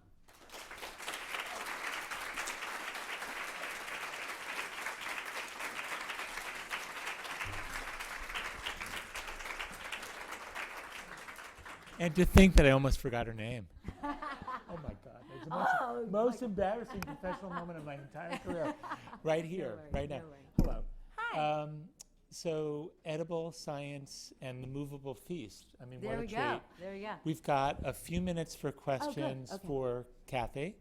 And then Kwesi is going to, so after Kathy responds to some of the questions that you guys got, we have sort of this pop-up strategy in which folks have sort of been thinking a little bit about our discussions today, and also may want to respond to you a little bit. We're going to come up. So Kwesi, come this way, and then who has a question? But Kwesi, come on up, and we'll do a question or two. But then I'm going to get you in at serve and return with Kathy for a minute. Anybody have a question about that incredible tour de force? Can I Yeah. say something real quick? So at that very last slide that Kathy put up, I know I kept you on your time so beautifully. I really do want to call that out. So there are these 6 C's that are described in Right this here. new book. Oh, thank you. Collaboration, They communication, double, content. They double yours. You only had 3. I only had 3 C's. In my, no. These 6 C's are. So I really think that so many of us who are trying to really think about how to connect the dots, a lot of it's in this book now with these 6 C's, and I hope that it can start being part of the conversation we have here over the next couple of days. So I encourage you to look them up. Chapter 11's fabulous. Thank you. Well, it is the chapter I'm proudest of, but I just want to say one thing in response, Lise. Thank you, which is one of the ways we started to think of this particular suite of skills is not only that as I said, Brookings is also talking about a skills for a changing world, and I think that we have to take seriously. But, we stepped back and we asked the question, what does success look like? And we worried that the society has really gotten to a point where success looks like a test score. And that maybe we needed to ask, what is it really? Is it really just a test score in reading, math, and writing, or is it something more like having a happy, healthy, social, caring, thinking human being who's going to be a creative, collaborative, good, and responsible citizen of tomorrow? So that's where these came from. So let's get your perspective in a minute. And when you speak for the first time, and probably the second too, tell us who you are. It's helpful if you stand up as well if you're comfortable. No, but she's going to answer the question. Raina, go ahead. Raina's going to answer the question. Hernandez in Illinois. So maybe it was just the resources you pointed out in the presentation, but as we think about building adult capabilities, particularly that concerning stat about 9% of teachers, Yeah. are there any really core, or is it just the book, strategies for bringing the 6 to both different audiences, teachers, parents, family, friend, and neighbor care, right, the spectrum of providers? Yeah, so that's a great question. Thank you very much. I'll tell you, I sure have tried. I mean, I've done a lot of speaking to teacher groups, et cetera, but I can really use your help in 2 ways. One is it's not entirely clear to me that I've labeled them in a way that is completely accessible, so help with that. And yeah, we'll go anywhere to try to get these out there to languagize the world. I do think the 6 C's that we came up with here are also going to be helpful, and here's why. They were also written with an eye toward looking at 0 to 99, taking you from the sandbox to the boardroom. And I wondered, sometimes schools get in this rut where then they're not really relevant to what's going on outside the school environment. So I think we have to think not only about reaching the teachers, absolutely, but also, as Vroom has done and Too Small to Fail has done, about reaching the teachers and communities, because kids live in communities. Susan, and then we're going to tell me Susan whatever. Mac- Yeah. Is this on? But speak into the microphone. Susan Mac Salmon with Houghton Mifflin Harcourt and also Johns Hopkins Brain Science Institute. I just wanted to add, I'm very familiar with the 6 C's. I've been working with Kathy and Roberta a long time, and also Ellen Galinsky. And I feel like Mind in the Making, the work, the teacher prep work that Mind in the Making has done for teachers and educators and family child care providers and families is a really great connector. And I think to your point about instead of creating new solutions, connecting the dots, using Mind in the Making training to share the framework, which are actually quite similar. There's videos of the science, I think could be a really great thing. Yeah. So Thank thanks. you for that. Quincy, step up. Stick around for a second, Kathy, in case he provokes you. You said a lot of provocative things. So, Quincy Rollins from the Institute for Educational Leadership, who's an amazing organizer, is going to Wow. lead us up. And it turns out I'm just like the baby in the video. When people take a phone call during a conversation, I want to hit them over the head. So I really identified. So first, thank you so much. Well, it's easier when you're 2 and hit somebody over the head than when you're a big black man hitting somebody over the head. But no, thank you so much, because I think, the question that immediately came to mind is who needs to know this information? And you even reinforced that more when you said 9% of teachers don't really get all of this. And then how do we make this not just more accessible, but what are the natural chains of getting this information out to all that need to know this and interact with this? I think as one who works with a lot of systems people, and lately that's folks that are trying to improve family and community engagement, certainly in terms of schools and districts, one of the biggest challenges of taking anything to scale is that folks just don't quite get it. They haven't necessarily made meaning of the research or the best practice examples, and they don't quite know how to incorporate it into their toolbox. And so in some respects, that's our job, to help them do that. And I think part of that is to go where folks are. So we clearly have to get it out to teachers. We've got to get it out to parents and community-based organizations that have the ears of parents and families, and some non-traditional partners as well. I'm overdue for a haircut, so I'm thinking about my barbershop. And in the barbershop, which is, it's a high language environment. I don't know if it's always a high quality language environment, but it is interesting to watch when kids are there and what fathers essentially do with their kids while they're waiting to get a haircut. Yeah. And increasingly they are on a phone, and they're quiet and everybody's happy. And I think, though, that what they're doing is not always educational. So we've got to get the word out. We've got to get it out in the circles where folks are. I'm already imagining what would it look like to get this message out through our networks of district leaders who coordinate family and community engagement, as well as state leaders who try to support those systems. But we have to help you. So thanks. You've given us a lot of good stuff here. Pleasure to meet you, and I will be inviting you to do something.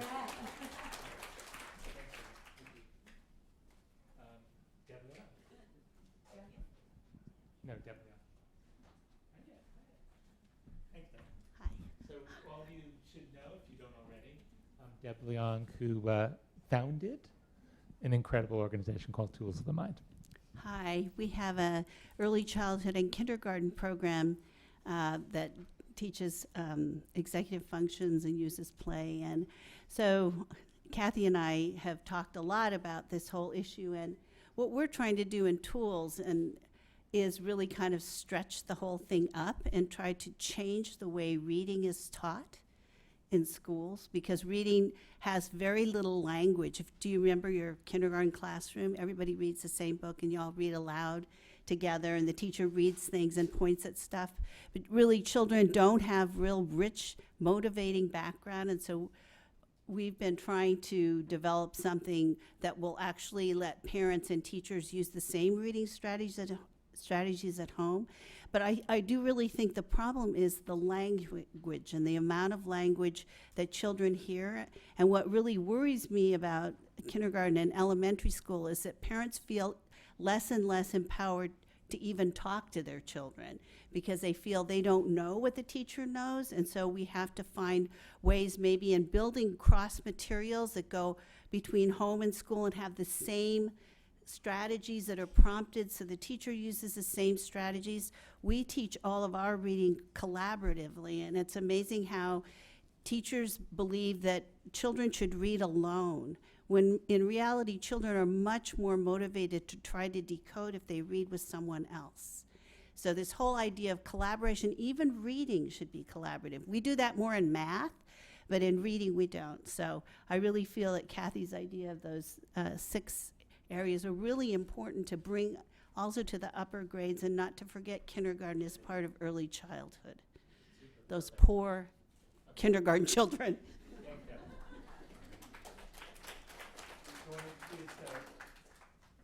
Rick Noriega, from CEO of Avance, which is a remarkable family engagement and family support and parent support program that actually started in Texas but has spread.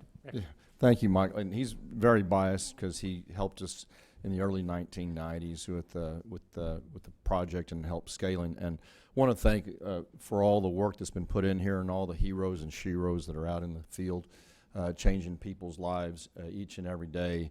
And to Kathy, I just want to thank you personally. I mean, you helped bring crystallize and really help in a very concise way some concepts that I think that we have really implemented as an organization for many years about our dealing with our core values and our philosophy of how we approach families and engagement, caregivers really. You know, that the parents, the caregivers, the first teachers in the home, giving us a safe environment is a place for learning. Our toy making. We have been very, very skeptical about going all the digital whiz and the new apps that are produced each and every day and getting out in front of that and have been very, very hesitant in the field, pushing back for fear of what does that mean about the social, emotional development of the child and physical development as well, if we're using now as a pacifier device versus what's important for real engagement. And so we are moving and doing some piloting. But what's interesting in a lot of the communities that we serve is the study of Families in the Media Project. You're familiar? Give you an example in South Texas, where we have first generation folks may have a particular device, and they don't have, they have cut off, so they don't get the range. Oftentimes they don't get data.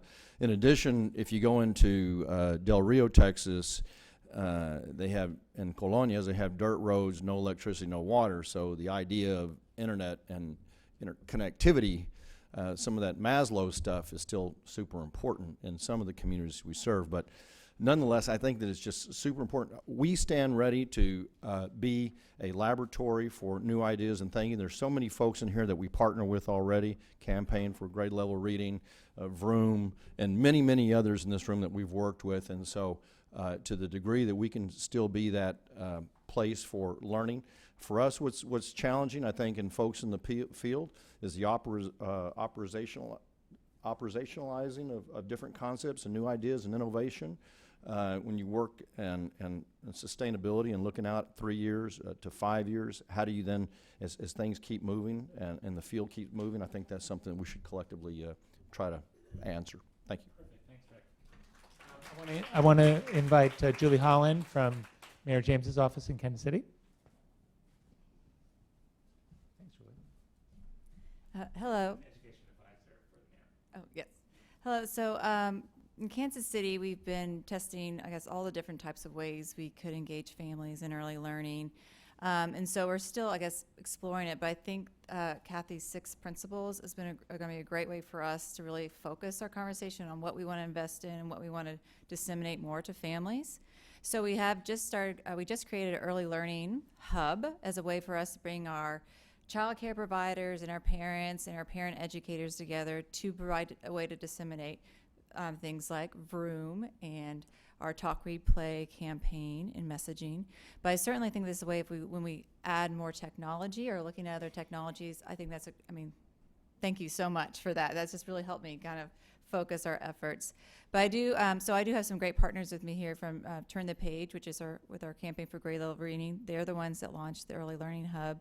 And then Also from Operation Breakthrough, who's probably one of our premier early Head Start providers. And they're doing that interesting thing with a digi-story where they're actually having people read and talk to kids at their school online, and it's been a great success. So again, thanks so much. It was really interesting. Thank you so much.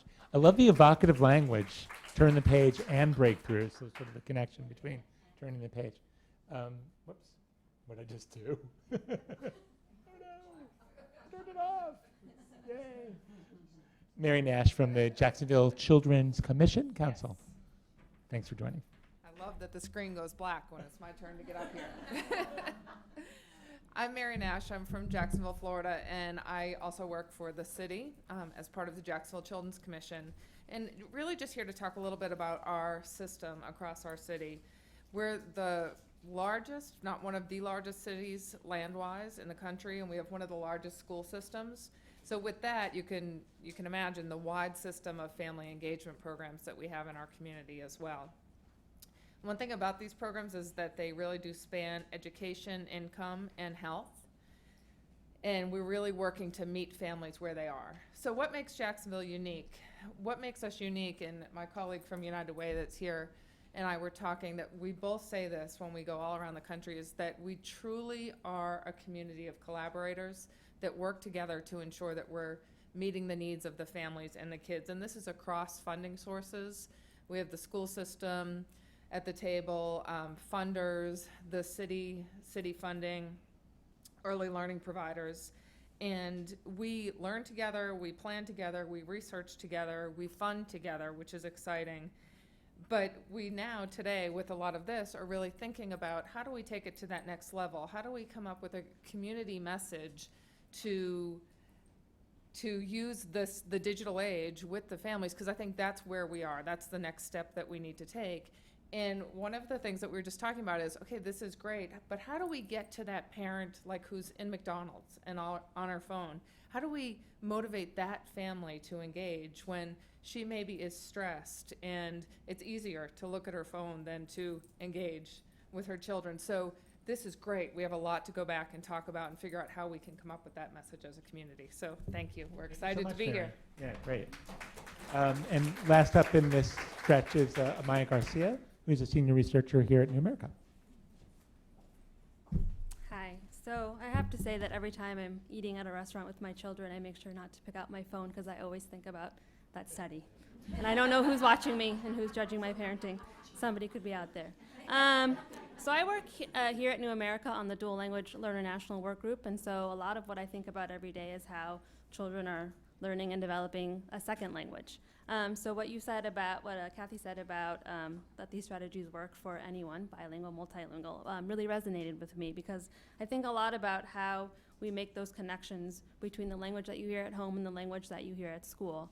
And anytime I'm in a district visiting, one of the things I always look for in a classroom is how many opportunities are these students who are here to learn English getting to actually speak and engage with their classmates and engage with their teachers.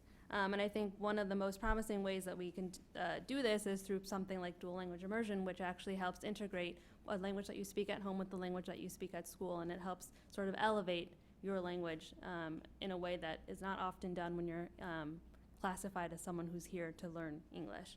And so I think also a lot about the family engagement efforts that I've seen in some of the districts that we go to. So in David Douglas School District, which is in Portland, they have a really high percentage of language learners, and what they've done there to actually promote language development is they give all kids in the district, whether or not you're a language learner or not, 30-minute block of English language development every day to really help them develop those oral language skills, which they really need in order to become strong readers later on. And so I think a lot about also what happens in Harrisonburg, Virginia, where they have homeschool liaisons whose whole role is to provide support to language minority families. They interpret, they translate, they give them orientations, and they really make sure that they understand how the school systems here work. And so I think all of this together is just really exciting to think about in the context of what it means to learn 2 languages, or even 3, or even 4. Thanks. Thanks. Okay. People left notes up here, so I'm just going to leave them here. For you. So you all have met Shana before, and it's time to take a look inside your package and pull out this here little report, which we're releasing today, which Shana is the lead and main author of. And it's been sort of a deep dive into what's going on around the country. And she wants to take you through this, and then we're going to get some really interesting reactions and perspectives from more leaders in the room. We decided to do this literally as a little bit of a movable feast because there's so much expertise, so much rich knowledge in the room that I hope you won't mind these sort of little interventions and pop-ups. There's a method to this madness that may become clear. Shana, talk about integrating technology and early literacy, please.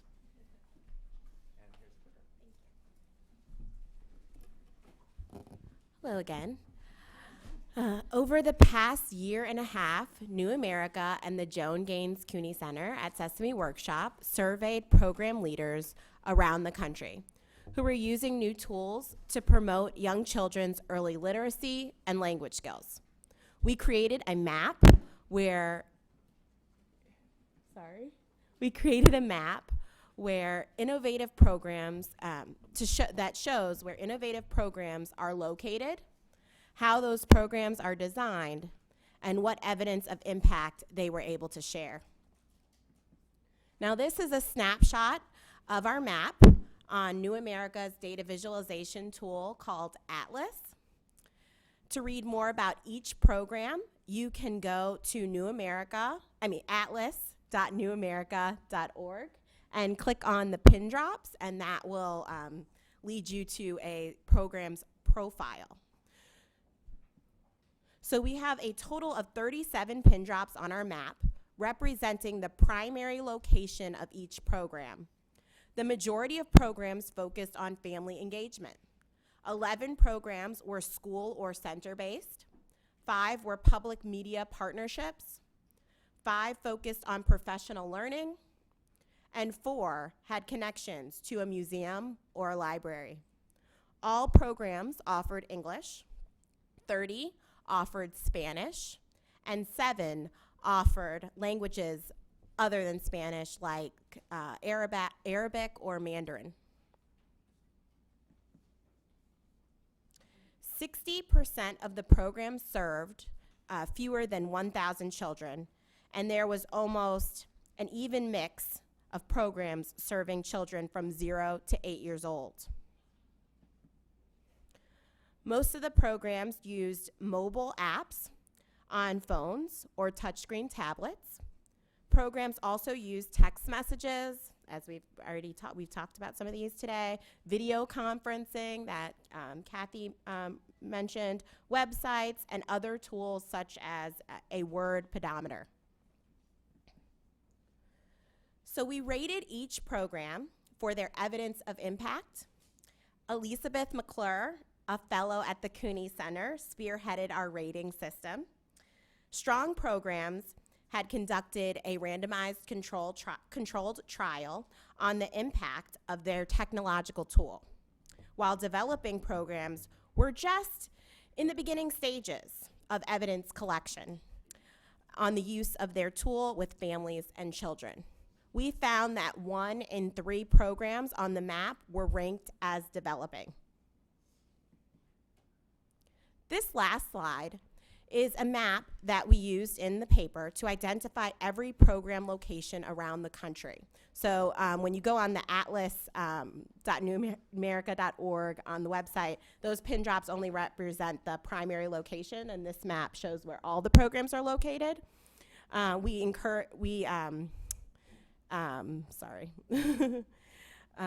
programs in the green were rated emerging or developing, and the programs in the purple were rated strong or promising.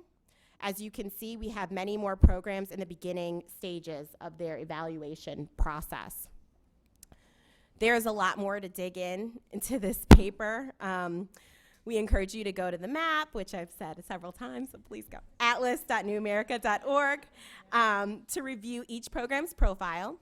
At the end of the report, we have also listed some implications for program design and policy considerations.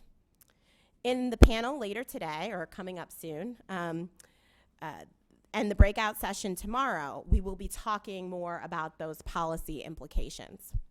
For now, I would like to take a moment to highlight some program design recommendations that came out of our analysis, which starts on page 15 of the report. So firstly, we said that programs should consider how to evaluate the impact of their work prior to implementation.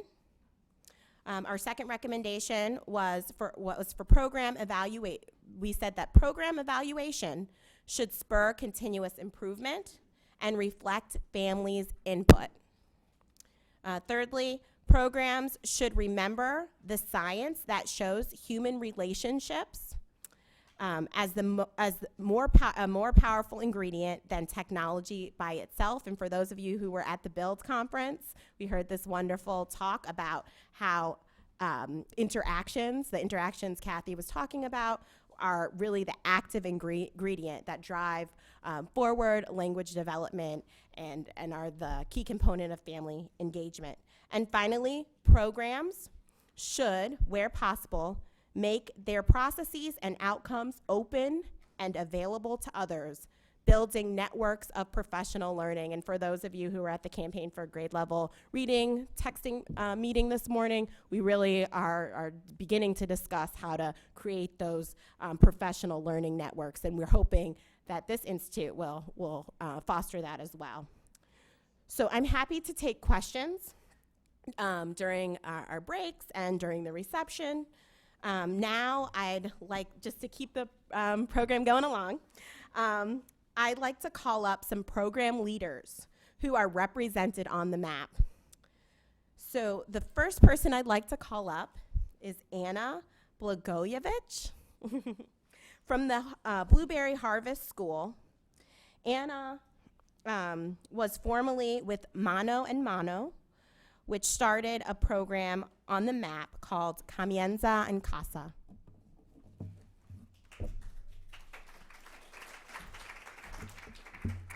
Thank you guys so much for having me today. It's really an honor to be here and to be representing the families that I had the honor of working with for 3 years. From 2012 to 2015, I worked on co-developing and implementing the program Comienza en Casa. It starts at home. And in the program, I worked with families who are eligible for the Maine Migrant Education Program in Maine. The goal of the program was to provide parents with strategies and tools that they could use to help prepare their child for school and for life.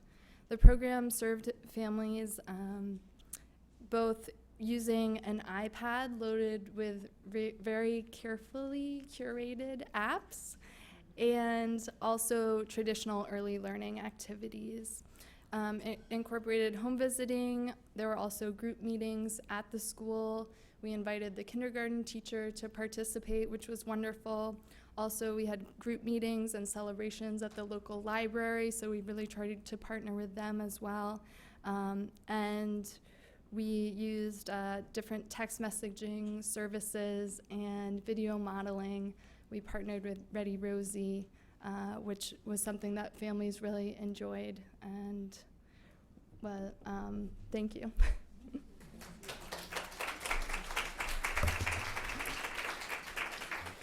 Next up, we have Gina Masciola, who leads a program called Inquire Within. And I'm going to give Gina a little bit of time to get up here, but this is one of the programs on our map that has a library at it. There's a library setting and is really. Thanks for stalling while I got here. So my name is Gina Masciola. I actually work for WQED, which is our local PBS station in Pittsburgh. Pittsburgh's a really awesome and unique place to work in education right now. So we have the Remake Learning Network behind us, which is really helping to push and move a lot of the things that are happening.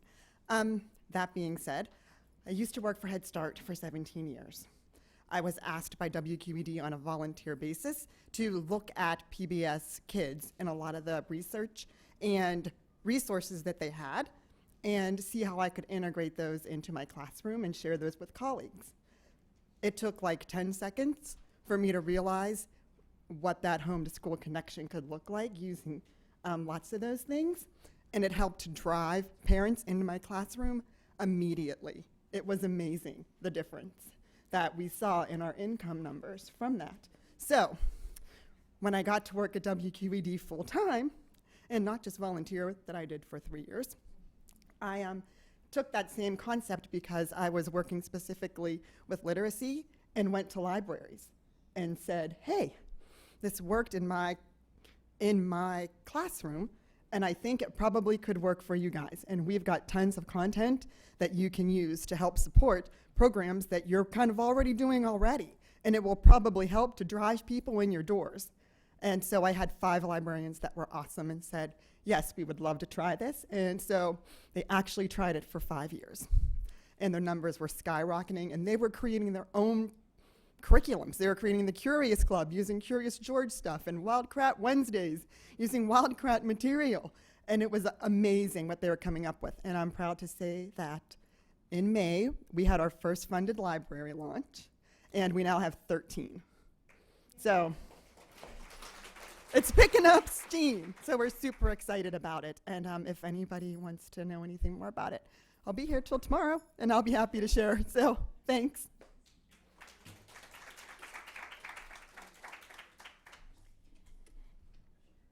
Next, we have Sandra Gutierrez from Abriendo Portes. Thank you very much. At Abriendo Puertas, we work very hard so that all mothers and fathers can be like Mother 3. We are very proud to be partners of Too Small to Fail, and we use Vroom. Parents love it. I am really in awe of the potential that's in this room. You represent the best strategies that are currently available to support families and kids. Yet I want us to go a little further and see what we can do to make tech an even stronger and an even better ally to contribute to closing the opportunity gap that is so critical to the future of our beloved country. And I think it's important that we be very intentional about that. I'm really pleased that there's been discussion about dual language learners. And one thing that I think needs to be said still, is that being bilingual is a tremendous asset, and we don't want to give that up. So speaking Spanish is an asset, should be respected and honored. English needs to be learned. There's a lot of things we know about how to do that, do both of those things well. And I hope the oceans of vast potential that is here contribute to that area of work, because there's very little done currently. Just 2 more things I want to say. In any line of work, you have to know the user. You have to know the user experience. And this is true here too. And there's just a great open door to co-create things with parents. There's no argument in the room that parents are powerful. They are prominent in the lives of their kids, and they're in an unparalleled position to make a difference, have a huge impact. So we need to invest more in what they say, listen to them as to what they need to be better consumers, app and lap, and a lot of things that we still don't know what is exactly sure, but parents want to know more about how to use this. The other thing is that, yes, we've touched on the surface. We can go so much deeper as to how parents can support their kids to have an optimal development, which is what we know they all want. The last thing I think is actually the most important, and where there's very little work being done currently, and that is in the area of advocacy. Parents need to know how to advocate for their kids. There's ESSA that gives us opportunities to advocate, but you have to be ready to take them. And we all know that even if you read, have nourishing meals, and talk and do all that we're asking parents to do, in certain communities, the schools are struggling, and you need to know your rights. You need to advocate. Lastly, I need to say one thing. Learning, learning anything is the art of sharing, right? And I'm really honored to be here because the work of New America, specifically Connor Williams and Amaya, has really fueled the work of Abriendo Puertas, and we share their work broadly with our network, because it does value families, it does value folks that speak Spanish, values the immigrant experience. So I want to thank them especially for that. Please join me in thanking them. Okay. Last thing, see, I thought I was part of that 2-minute, rush hour. So the last thing I want to say is that there's a saying in Spanish, sino el que al futuro, if you don't look forward, you stay behind. El que no vea al frente se queda atrás. We don't want that to happen to kids. It's happening, and we have to be very intentional about the investments and the resources that are made so that this doesn't happen. Let's not keep going like we're doing it. Let's be very thoughtful and intentional about that. So thank you, and I'm honored to be in the wealth of all this intelligence and all the great work that you've done. Thank you.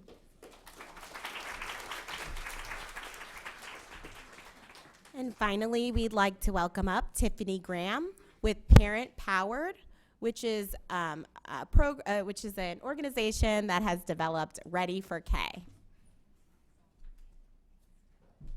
All right, thank you, Shayna. So excited to be here and really excited to share some information about Parent Powered and Ready for K. So the Ready for K approach was developed originally at Stanford by Parent Powered's co-founders, Ben York and Susanna Loeb.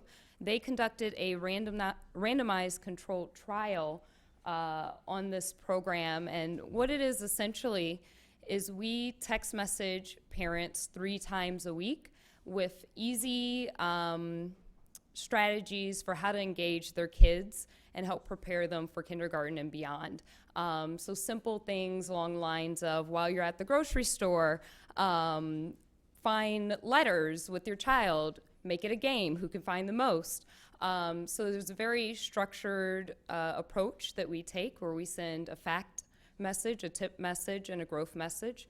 The trial showed that, a few things actually. So it showed that parents that received these messages were more involved at home and in school, leading to 2 to 3 months of literacy gains in their children. So super positive results. Parent Powered was founded to basically expand upon this approach. So expanding on the fact tip growth model and also expanding our content offering. So in the past year, we texted about 35,000 families, or Stanford did, with the Ready for K program. Parent Powered is on track to text about 75,000 families this year, and we're hoping to text even more. So very excited about the work that's going on, not just with Parent Powered and the research that our founders have done, but all the work that's happening in the room. So I'm really excited to talk to everybody and learn from everyone.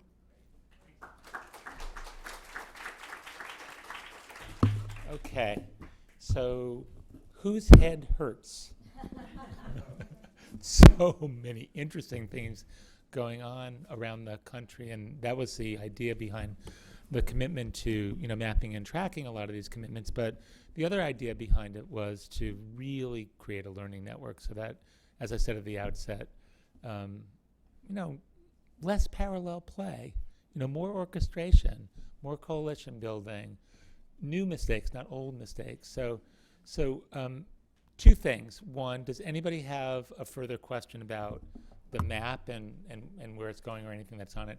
And 2, there's lots of really interesting perspectives in the room.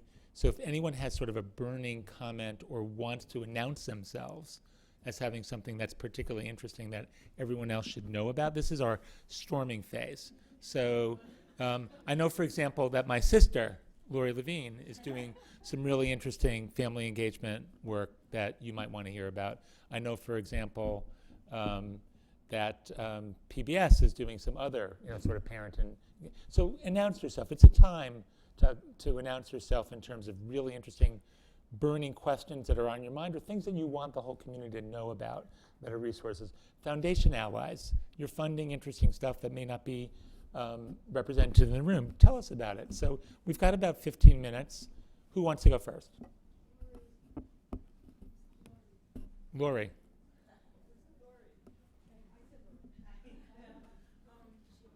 Wait, well, hold on.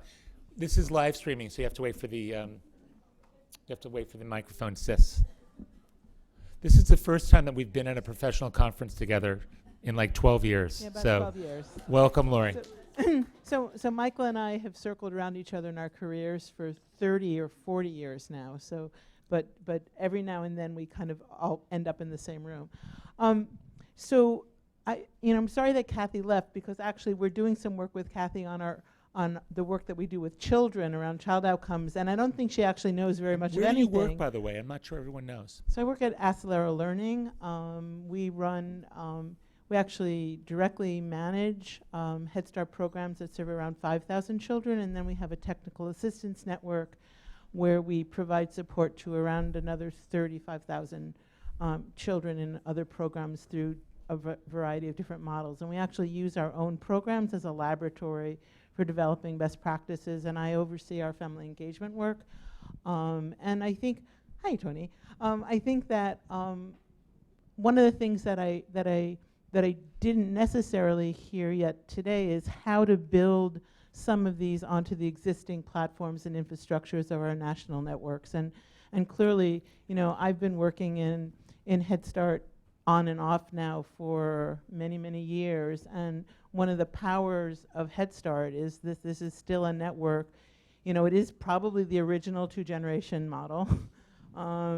Even though 2Gen is now very hot as a kind of new model, but Head Start was the original two-generation model.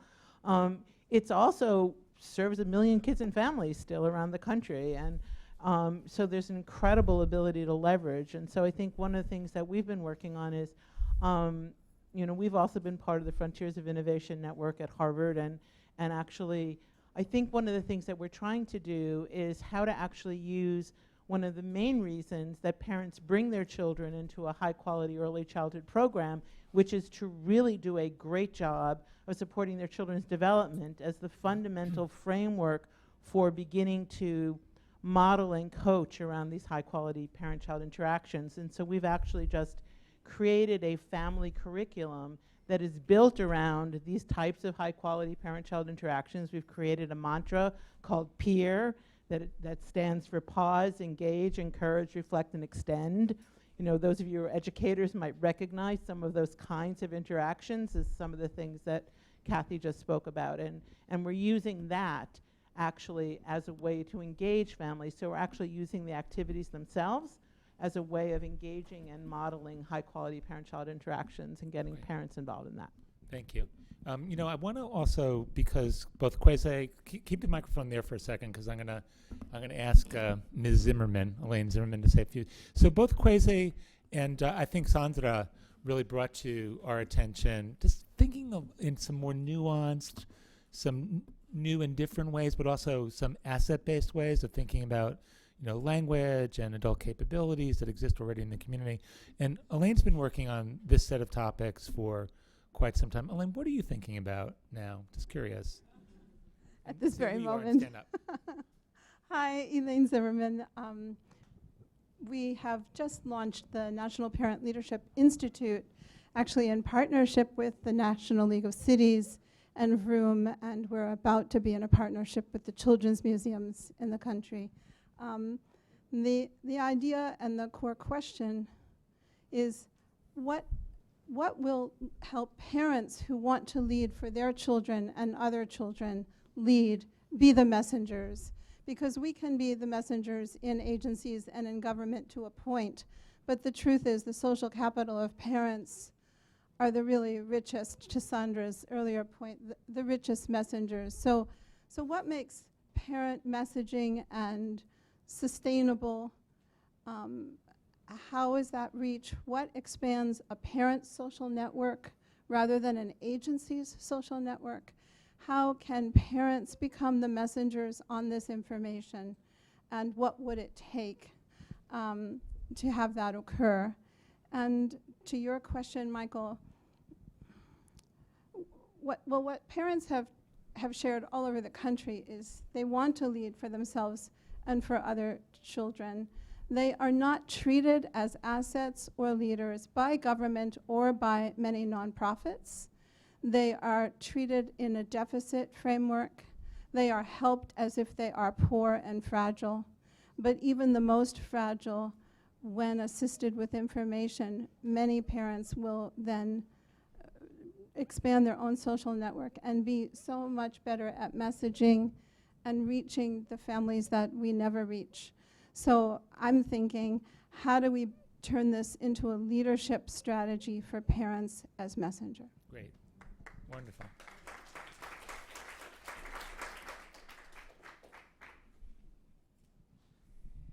Thank you so much. My name is Nkechi Ezem from Grand Rapids, Michigan. And the first thing I wanted to talk about is I wanted to thank New America and Shana for putting this together. What I love about page 15, and I haven't even read it that much, page 11, I'm sorry, is that for once we're beginning to pay attention to emerging and developing programs.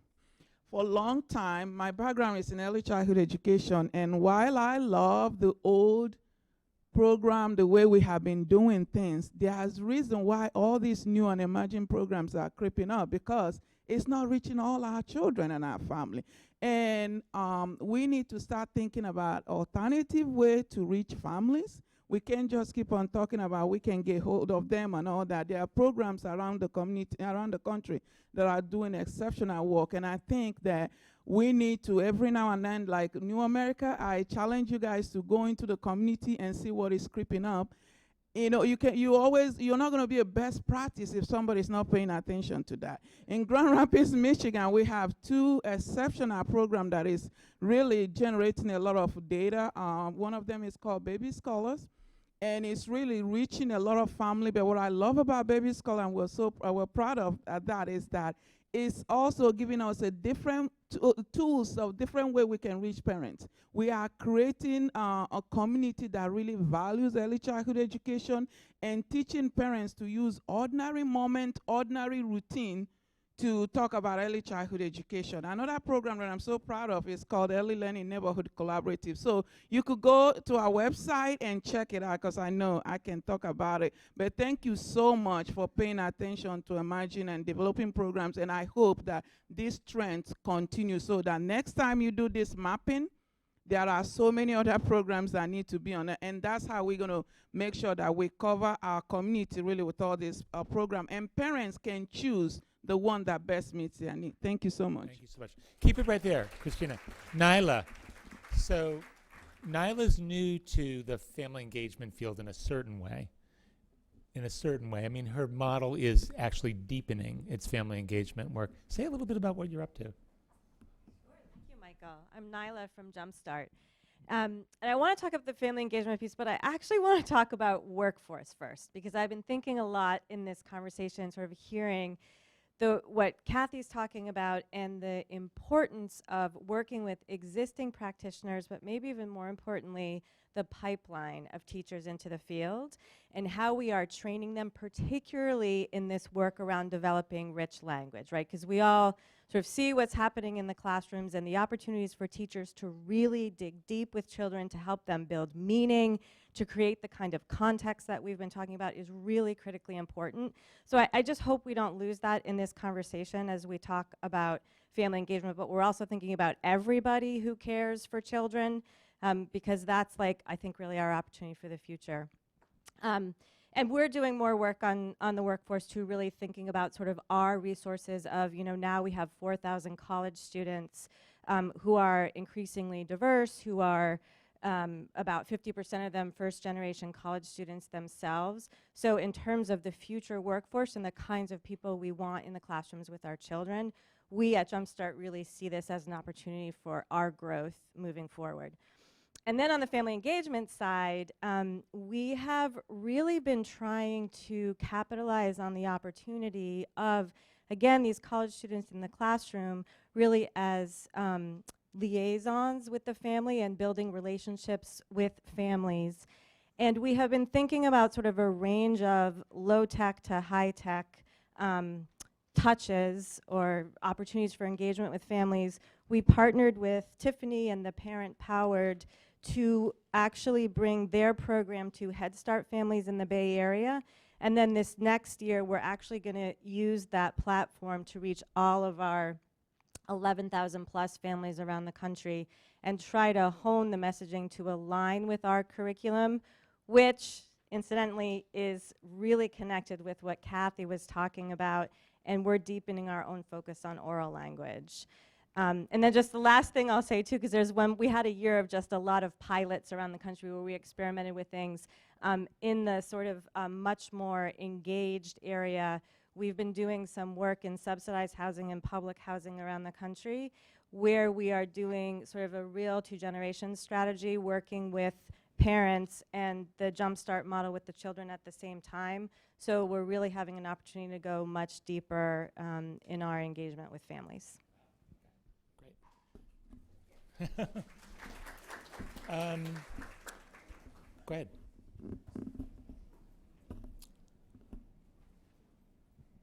Hi, everybody. My name is Maggie Stevenson. I'm Director of Education for Mississippi Public Broadcasting, so I'm one of the local PBS stations represented here. But one of my challenging thoughts that I kind of bring to the conversation is I watched a video while Kathy was talking about interruptions, and then we all laughed around the room when the child started beating the baby on top of the head. It was a funny moment. But I think that when we deal with families in poverty, we kind of have this notion that parents are not concerned about their children, and that we can kind of start pointing the finger. And I think we need to take the approach from a strength-based approach instead of a deficit, that you're bad if you interrupt at that moment, compared to understanding that many times that families in poverty they're led by single moms, and they have busy lives. So when they've worked 8 hours and 10 hours, they may need to actually take that phone call, or they may need to negotiate their lives around cooking dinner and just so many things. But I think this is where like the technology comes into play, where you can empower them to utilize those moments and say, well, how about you watch this video with your brother while mommy goes to make dinner, and then I'll come back and we'll continue the conversation. But some kind of way we've got to turn that into a strengths-based approach instead of just saying, you're bad because you have a busy life, and we understand that as a single mom, you really don't care about your children because you take advantage of the interruption, and that's not true. So if we're talking about family engagement, we have to understand where families are coming from and provide them with the opportunities of empowerment. Yeah, I'm so glad that you said that. So part of that is how we actually set cultural, norms and what's permissible and what's not. I mean, we're at a moment where almost anything goes in the public discourse, and I think there needs to be some progressive antidotes to that are really, positive family, support, supportive, statements about what it means to raise a family today. And I wanted to call on Patty for a minute, because Too Small to Fail is doing some really interesting cultural norming and sort of let's get messages out into the water supply kind of approach, and maybe you can tell us a little bit about that. Thanks so much. So, can you guys hear me? For the last the last couple of years, Cara and I and the Too Small to Fail team have been working actually with TV writers and producers to actually incorporate messaging about early brain and language development into the content of primetime television shows.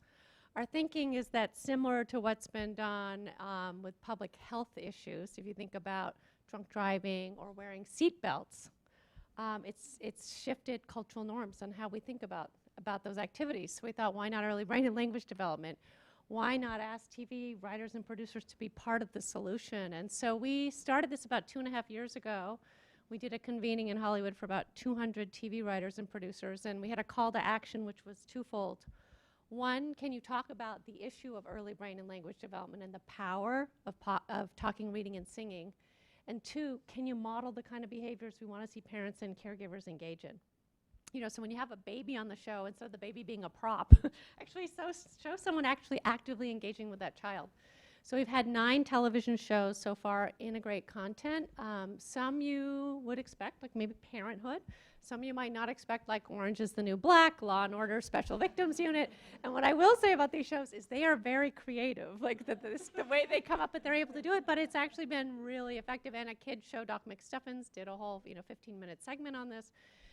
So it's been really fun. And I think we're actually trying to figure out how to actually evaluate this work. We have, as we did this work too, we also realized that daytime television was really important, and so Days of Our Lives is the next show that's up, and that'll be this fall, so we're really trying to think about talk shows, game shows, soap operas. And then at the end of March, we were thrilled to partner with the Bezos Family Foundation and 0 to 3 and Save the Children to do part 2 of our Hollywood convening, to really get the message out that early childhood is not just about the issue we're working on, but there is a lot of work that needs to get done to get the public and parents and caregivers to understand how important those first 5 years are. So we did part 2 of the convening, and we're getting some really good traction of more TV writers and producers who kind of want to jump into the mix and think about how they can kind of be part of this effort to get good messages out to parents and caregivers. So, so we're excited about the work, and we'll keep you posted as it develops. That's great. Thanks. Anybody here working on these issues with policymakers? We're about to transition into an exciting discussion about the opportunities with Every Child Succeeds Act. Besides the folks who are on the panel, who's beginning to, who's engaging policymakers to talk about these issues? Lane? One sec. So Lane used to run the Connecticut Commission on children. On. So the state of Connecticut is taking the question on how is technology affecting children's learning. And they took it on absolutely clean, saying we need to learn everything. And so the Education Committee, both parties, and the executive branch are all engaged in this question. And we've been working with Roberta. She came and worked with hundreds, and there's a continuation of it. And it's actually being led, interestingly, by Republican leadership. Fascinating. Interesting. My name is Rolf Graffelner. Hey, Rolf. Hi. Thanks for coming.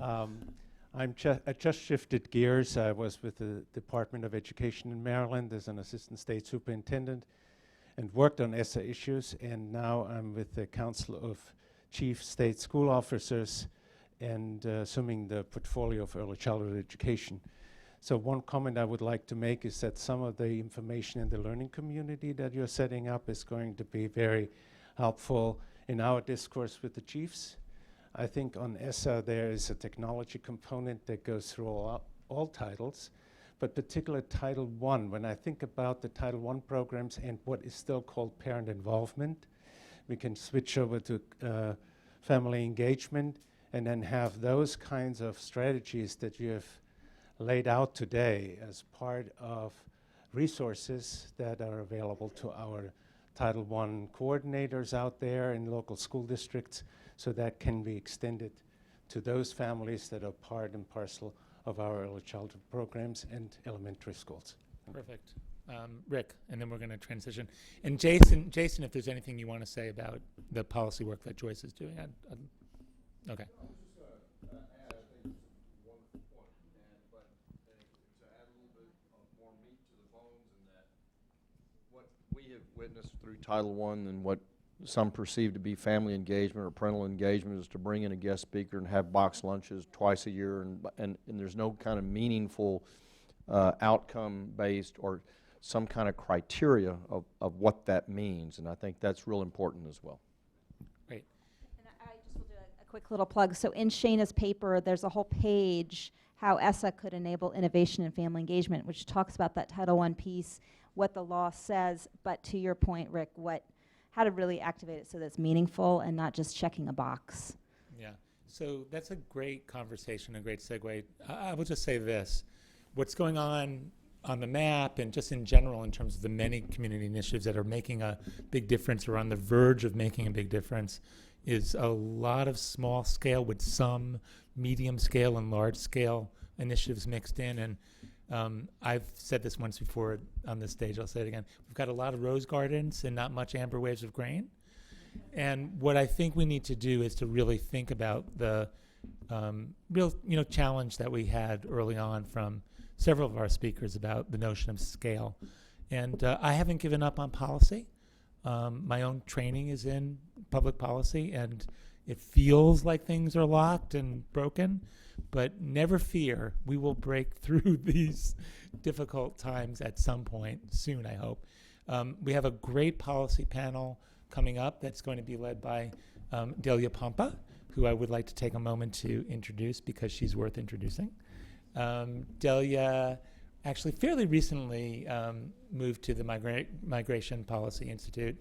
They're graciously a co-convener of this here institute.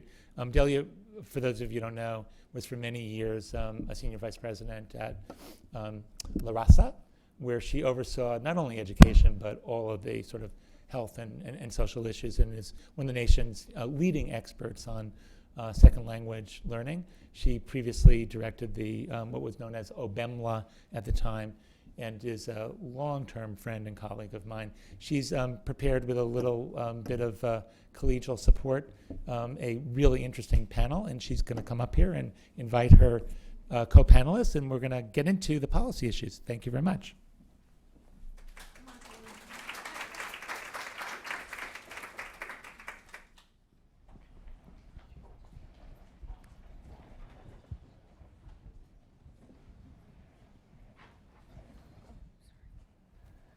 Okay, I know my introduction would have been a good one because the last 4 speakers took my points, which is great. Which is great.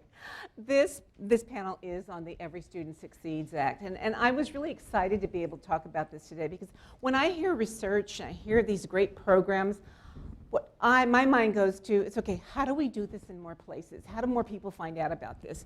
And I do have a lot of hope in policy.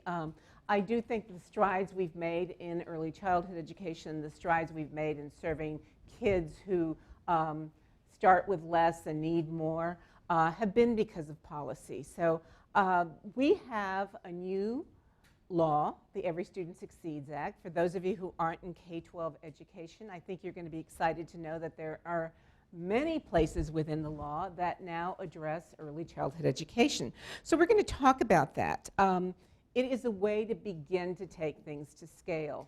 We're not there yet, but I do think there are many, many, many hooks in the law that we can play on and count on. My fellow panelists are going to have some great takes on how we do that, and also some takes on what the challenges are ahead of me. So let me introduce them first. Right next to me is Melissa Dahlin, who is from the Center on Enhancing Early Learning Outcomes and from EDC. There's a great publication she has out that I hope she's going to talk about.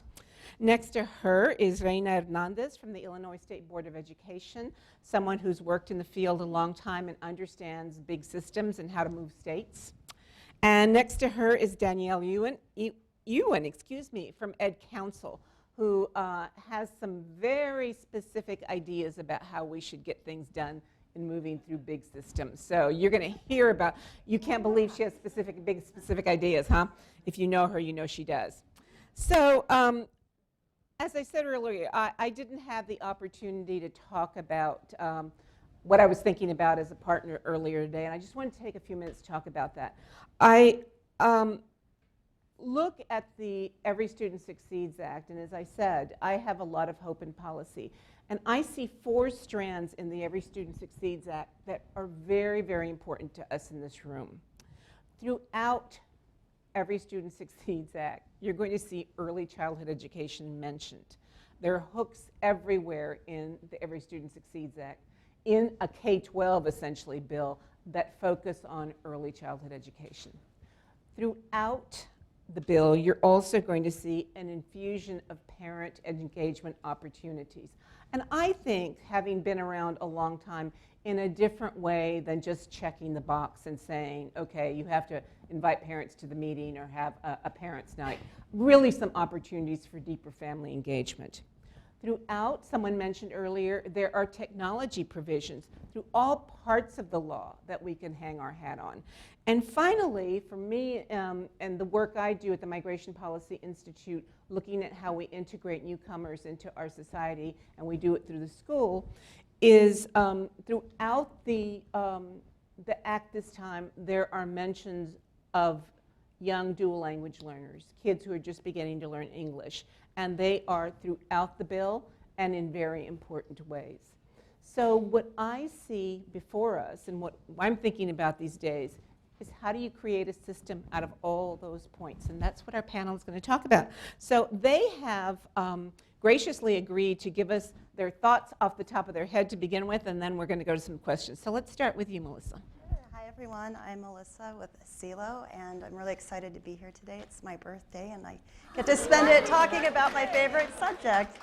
So I'm just going to give you a little background on me to help you understand where I'm coming from. So at CELO, we work with state education agencies, And I've worked with a number of states on family engagement and systems thinking, and mostly around pre-K. And then I also work at a shelter for families experiencing homelessness in DC on infant toddler. We do playtimes.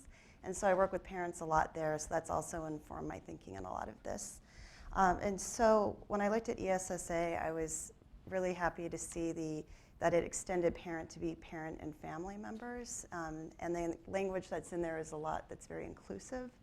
And so that to me is a really positive thing. And there's a lot of explicit ways that family engagement is mentioned. So in the Title I requirements, the report cards having parental involvement in the design, and also the family-friendly language, parent involvement in the state and local education plans.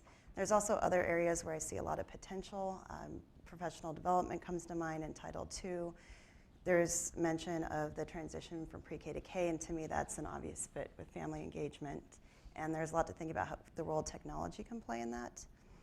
There's also the literacy education for all results in the nation grants that are in there as well. And I think, Danielle, you're going to talk about this in more detail.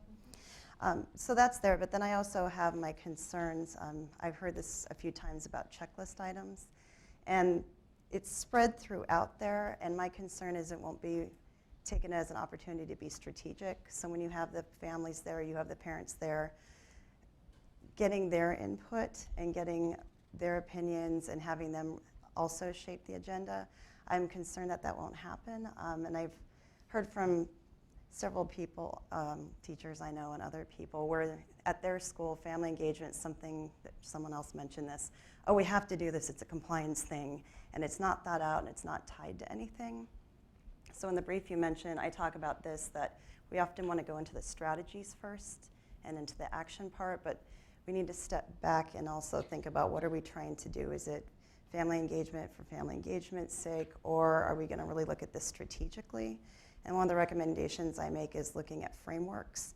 So what is guiding this? What outcomes do you want? What are your guiding principles for this? And then what's great is it can be customizable to community or a school, but still touching on the points that we want to touch with. And I think especially around engaging families as partners. I don't think the system strategic look is going to happen organically. I think it's on us to make that happen and make that a conversation piece and push that. And I also think someone else mentioned this about parent leadership and family leadership, not just communicating what this is, but also giving families tools so they can really fully participate and feel confident, because that's another thing I see is families may want to be part of the conversation, but they may not feel confident. We use a lot of acronyms and terms in education that they're not always familiar with, so I think reaching out to them and getting them prepared to be participants in this. Thank you. Raina, what are your big ideas as you came onto this panel? Sure. Well, I think, I'm going to go very broad instead of deep, because I think there are just so many potential opportunities. But for starters, I really wanted, we talked about intersections, and I wanted to make sure that one of the things we had talked about was initially in the planning for this event, the concern around developmentally appropriate practice as technology intersects with early childhood. And so, that was one of the tensions and one of the concerns. And so in all of this, we're thinking about how can technology enhance good early childhood practice. Then we add this layer of families. And we go, well, this has a lot to do with relationships, with connections. So how do we layer technology in a way that does not replace relationships, but enhances them, creates opportunities, creates connection, right? Because we know technology can create connection, but we also know that it can be very hard to have a meal across the table from someone who's in their device, right? So, and then we add this layer of like ELs, for example, and that for me, that's the intersection, because I oversee early childhood, family and community engagement, and ELL. And so this is my favorite space. And one of my concerns is always, are we providing equitable opportunity as we bring technology into the space? I've had colleagues who have suggested, oh, we don't have language access for these kids, so can we just have technology do it? And are you replacing what would be an interactive learning space and learning opportunity with something that is not, that is the kind of technology that we just saw the keynote speaker talk about as being the wrong kind of technology, the kind that doesn't deliver the same kinds of outcomes? So, you know, technology has opportunities, but it's not there to replace what already exists. So within all of those things, actually the Illinois framework was mentioned in the brief, and so take a look at that. But our framework does a number of things. So it focuses on the dual, we think about right now the work we're doing in Illinois, it's the dual capacity, similar to the way the federal framework talked about dual capacity. How do we raise the capacity of systems to engage families, and how do we build the capacity of families to do a number of things? So we've laid out principles. If you do it this way, things will work well. We've laid out a framework for how you integrate family engagement into every major component of education. It's not just a separate box, curriculum, instruction, and families somewhere off in the space. Families are part of curriculum, part of instruction, part of planning, part of professional development systems, part of leadership, right? So if they're not already part of your system that way, how do you make those connections? On the family capacity side, we're really focusing on 3 core areas. How do we build family capacity to engage as partners with the educational system? That's one type of relationship. How do we engage parents in and build their capacity to support child development? And that's a different kind of engagement. It's a different hat, and a lot of what we heard today is technology that would help with that type of meaningful interaction and that sort of thing. And our third is how do we build parent capacity around self-sufficiency and around the assets and resources that we know if mom and dad are not working, if there isn't housing access, food access in the home, that will impact the child, right? If mom doesn't have the rich language environment and we can build up some of those supports, will that create more resource? So in doing all of that, I think, you know, we think about the state system and state levers for how we can impact change across all of those areas. And particularly with ESSA, I think there are a lot of opportunities. So I think about how we set standards through our work. As an SEA, there are 5 major areas that we engage in that are major levers for change. The first is around how we engage in administration of programs. So we set standards, we review grants, we really create expectations, making sure that these expectations are embedded within all of that. We have accountability systems, monitoring, so moving away from the checklist approach. Okay, how many parents showed up at how many events, right? Do you have the sign-in sheets? And really look for the kind of meaningful engagement. Were families engaged in leadership opportunities? Maybe we can do some conversations with parents that were involved. One of our levers for change is our support and technical assistance. So as we create professional development for the field, as we create parent capacity building strategies, is this a major priority? Is this a major threat? Are we building teacher capacity to be able to engage in the technology and engage with families? Because that's not necessarily something they were prepared for. Our intervention strategies. Right now with ESSA, you know, we have these different comprehensive services and targeted services. Those targeted services are really getting at subgroups, which are a major equity vehicle, but are those types of services looking at these types of issues? Because what we find right now is a lot of times that continuous improvement intervention is like a coach that comes in and does everything, and you know, you have these overwhelming plans. And so really bringing focus to, I think, a lot of that. And our 4th major lever is intervention. So when do we step in and provide supports, and how do we do that to the field in a way that's meaningful and that really can tackle some of these issues? So in Illinois right now, we're seeing the ESSA plan. What we're trying to do is fit it into a landscape that's already looking at a state accountability system that includes accountability for program quality. In early childhood, we have our quality rating system that includes family engagement, major component of quality. It includes a linguistic and cultural competency, major component of quality. But we're also trying to write a K-12 system that's looking at quality as being inclusive of environments. What does the climate look like within a school? And family engagement is a huge component of climate. So we're seeing that as an opportunity to build things like climate and family engagement into an accountability system that lays out both either you missed the mark and we're going to provide support that includes family engagement, or you didn't because you already had that area that was very robust. We're also engaging in a lot of work that cuts across different agencies to try to bring comprehensive services to children and families by taking a two-generational approach, working with the Department of Human Services, the Department of Child and Family Services, and other entities. And right now what we're trying to figure out is how do we create a strategy, and this is where I see the huge technological opportunity, a strategy where we're trying to reach kids and families where they are instead of trying to bring them into our slots.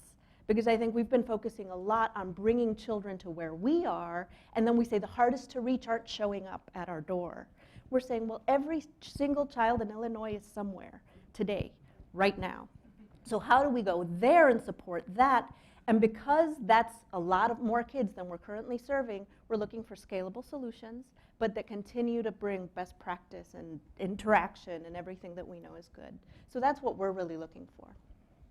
Danielle, the big ideas, challenges, opportunities, family literacy, technology. How do you pull this together? In 4 minutes. Awesome. So I think you're going to hear some echoes. We didn't plan any of this, so it's really great. They're going to hear a lot of the same words and some of the same approaches. I would start with a really big picture approach to the law. Let me backtrack by saying it is called the Every Student Succeeds Act. Some people call it ESSA, some people call it ESSA, some people call it the New Education Law. I just refer to the law. You all know what I'm talking about when I say that. So one of the core components of the new law is about equity. It's about making sure that children who have great needs get what they need to be successful in school, in college, and their careers moving forward. I would argue, given what we've just heard from the keynote speaker and what we all know, that helping children build their language and literacy skills is a core component of an equity agenda. And so what we've been talking about, and CCSSO and others have talked about, is encouraging states not to start with the language in the law, but actually to start by setting their vision for equity in the state.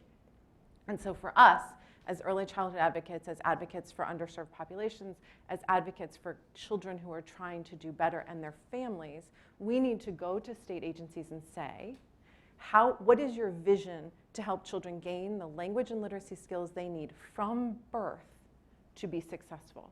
And how can we leverage what's actually in the law that I'm going to talk about in a second to achieve those goals?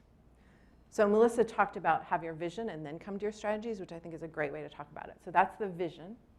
Equity, language literacy is part of equity. The strategy is early childhood. The strategy is family engagement and how technology can support some of those things. So when you're thinking about early childhood, it's really important to remember that while this is a K-12 law, early childhood is indeed woven through the law. And I would say it's not just pre-K or preschool, it's actually a birth-through law.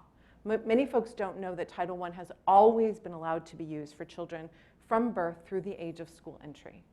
And it has been allowed to be used not just for direct services, but for comprehensive supports for children and their families, for two-generational approaches, for home visiting, for developmental screenings for children, to target interventions to children that need it. And all of that continues to be true within the current law and its current iteration. However, what we have in the current law are 4 ways that early childhood can build that equity agenda because it's woven throughout the law. And I would argue that a focus on Title I actually really limits what we can do for children and families in all of the buckets that we're talking about today. Language, literacy, serving underserved populations, how to use technology, how to build family engagement. And so I encourage you in everything I say to think about all the titles, all 1,000 pages. And you don't have to read them because we all have. But all 1,000 pages have something about early childhood, have something about the populations we're talking about. And so I think of it in 4 ways. First is allowable uses of funds, right? So as I said, Title I, direct services. We've heard a lot about preparing teachers. Title II is very open. In fact, we have revolutionary language in Title II that addresses this issue. It says, let's think about how we can develop strategies to help principals and other school leaders understand child development for children through age 8. I about fell out of my chair when I saw that we'd gotten that in there. Let me iterate that. Help principals and other school leaders think about child development for children through age 8.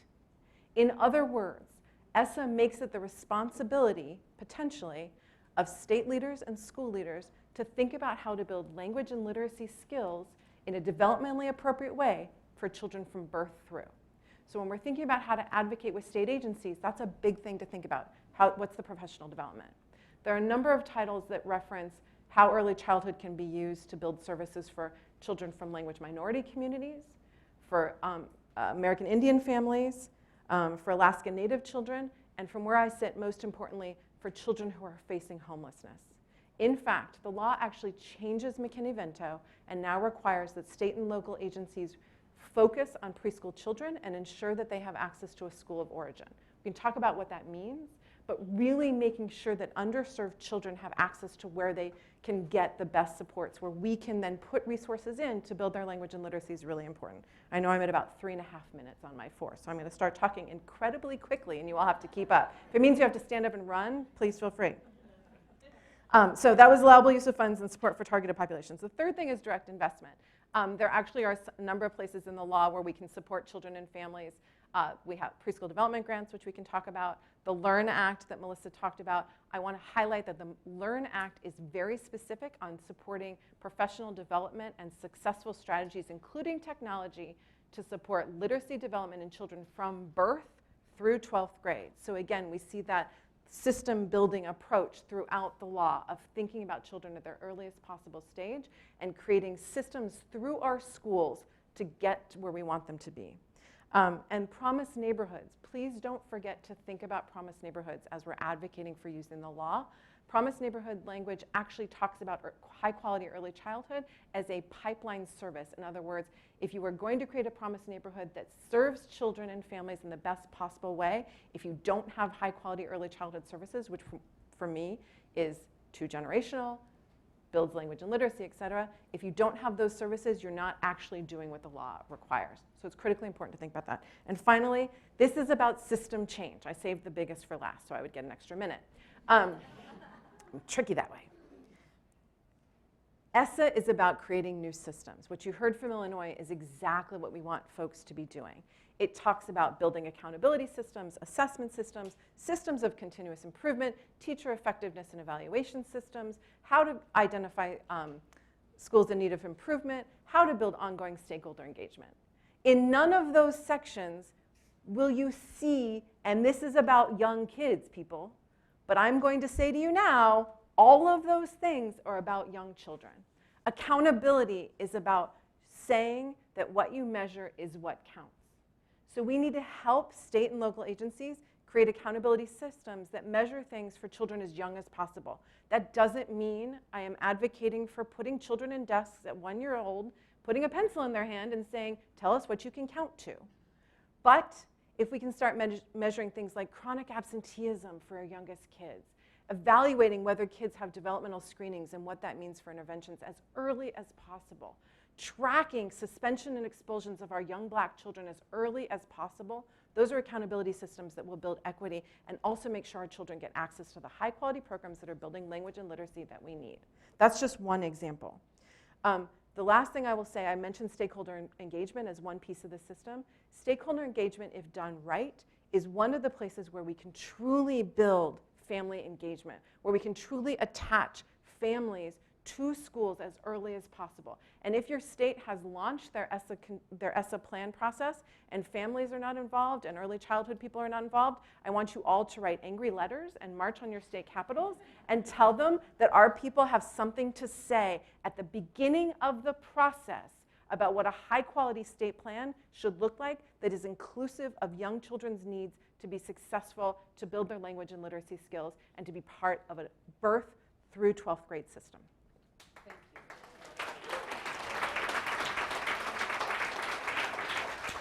You know, it's been said about this law that the old adage, watch what you wish for, is what happened to states, because now states have to implement their plan without a lot of direction from the federal government. So states have to have a plan in place by March. They have to integrate all these things. They have to have stakeholder engagement. And so my question to you, Melissa, is how do they do all this? Where do they get the models? Glad you asked me that. And you touched on this too. So in the brief I discussed, you can go to celo.org and find it. I bring up a number of models for family engagement frameworks, and one of the main ones is the Head Start parent, family, and community engagement framework. So that's one a lot of states have drawn on to inform their work. That's something that can be used in districts or in programs or at the state level. There's also the dual capacity framework from the U.S. Department of Education you mentioned. If you're looking for a state one, Maryland has an amazing framework. Illinois has an amazing framework too. So those are some places to start. Raina, you gave some great examples of how Illinois is trying to coordinate family engagement and early learning and your policies across entities. Those are great examples of how you can do it. What are some of the challenges you've run into, though? Well, right now we're trying to just at the very highest levels coordinate around outcomes. And even there, we begin with, I think, some struggles around what the outcomes look like at different parts of the continuum for a health agency, a welfare agency, an education agency, in a way that is less focused on our sector and more focused on what we do for kids and families. So I think a lot of states have been trying to shift to thinking about impact and not just service delivery as we think about our own agency accountability. So I think that as we're making that shift, then we can better line things up, but it's been a huge challenge. And then from there, really trying to take a step back from the ownership of our strategy, our program, and really trying to figure out when are we duplicating, where can we complement each other. So Danielle, your focus on the big ideas was really, I think, gave us a lot of hope in this room that bureaucrats will also think about big ideas. One of the things bureaucrats are trying to think about these days is technology, because they know it's a thing. How do you ensure that technology really is responsive to families and to early learning and gets everything done and isn't just a thing, but it's a tool? That's a great question. So I think one of the ways you do that is by constantly asking yourself those questions, right? Why are we doing this? Who's using it? Is it being used the way we imagine? And how are we using what's coming out of it? And so a great example is we like to buy iPads for teachers, right? I did it when I was at in DC government to do Gold with kids. That's a great thing if it gets used. But if you then go into classrooms and you find that those iPads are sitting on a shelf or those iPads are being used for kids who are the problem, then those iPads are not doing what they should be doing, and we should take them out, right? And so one of the things that we have to build into this process is the continuous improvement, the constant evaluation of the strategies we put in place. And the law encourages / requires states and indeed local agencies to be engaging in that process. The other thing I would say is that I think a lot of the time technology is our first answer, and I really would challenge us to think of it often as the last answer. Not that I think technology is a bad thing, or as I like to joke with my husband that I'm a Luddite, although I am. I'm always the late adopter. But I think that sometimes we bypass relationship building, communication, small group instruction, basic pedagogy, and go right to a technological answer, whereas technology should support those things, not replace it. And I think that's one of the questions we have to ask, is whether and how technology is building those core pieces. You know, something else lots of people refer to, but we haven't talked about it in depth, and that's workforce development. Who's going to do all this? We have some great ideas. Kathy's work is just stunning and what its promise is. But yes, you can. I'm throwing this out to the universe. I'd like to hear from each of you about how we're going to deal with workforce development, especially in a country that's changing, where the demography is changing, and not only among the kids, but among the workforce. So I think one of the things that we have to think about in the ESSA frame is that ESSA requires consultation and coordination with other programs. So in the early childhood world, that means the Child Care and Development Block Grant, that means Head Start, which themselves have workforce development requirements and resources built into the law. And so a core tenet of early childhood, right, is that we're entrepreneurial and we steal everybody else's money because we don't have enough. This is a place where we can bring the systems together and really think about how to leverage some opportunities to build the workforce. But that's not going to be enough without investment and partnerships with institutions of higher education, particularly at the community college level, where we can serve providers who come from language minority backgrounds, who come from non-traditional learning backgrounds, where we can really where we can work with state licensure and certification agencies to really think about what's appropriate for an early childhood system of licensure. So it's going to take building a lot of partnerships, some of which are required in the law, some of which are required in other places, and some of which are just going to require people to be entrepreneurial. But we've seen it work in places like New Jersey when they passed the universal pre-K law, and they tripled the number of bachelor's degree candidates they had when they created partnerships between all the different pieces. So I don't think it's easy, but I think it's possible. Right, so you brought up that iPad example, and I've seen it both ways, where I've seen iPads come in, and this gets to a administration leadership role of, okay, here's the iPads, go use them, bye, and you see them sitting there, and I think when I've seen it work, it's when the administrators say, okay, I know like at one school they said, we're gonna weave this in, we're gonna train you, you can play with it a bit, and this isn't replacing your instruction, but take time to think about how this complements, how it can be a tool, and when it's useful and when it's not. And I think that time and encouraging teachers to think about how they're going to use it instead of telling them how to is really important. So I think principals and school leaders play a big role in that.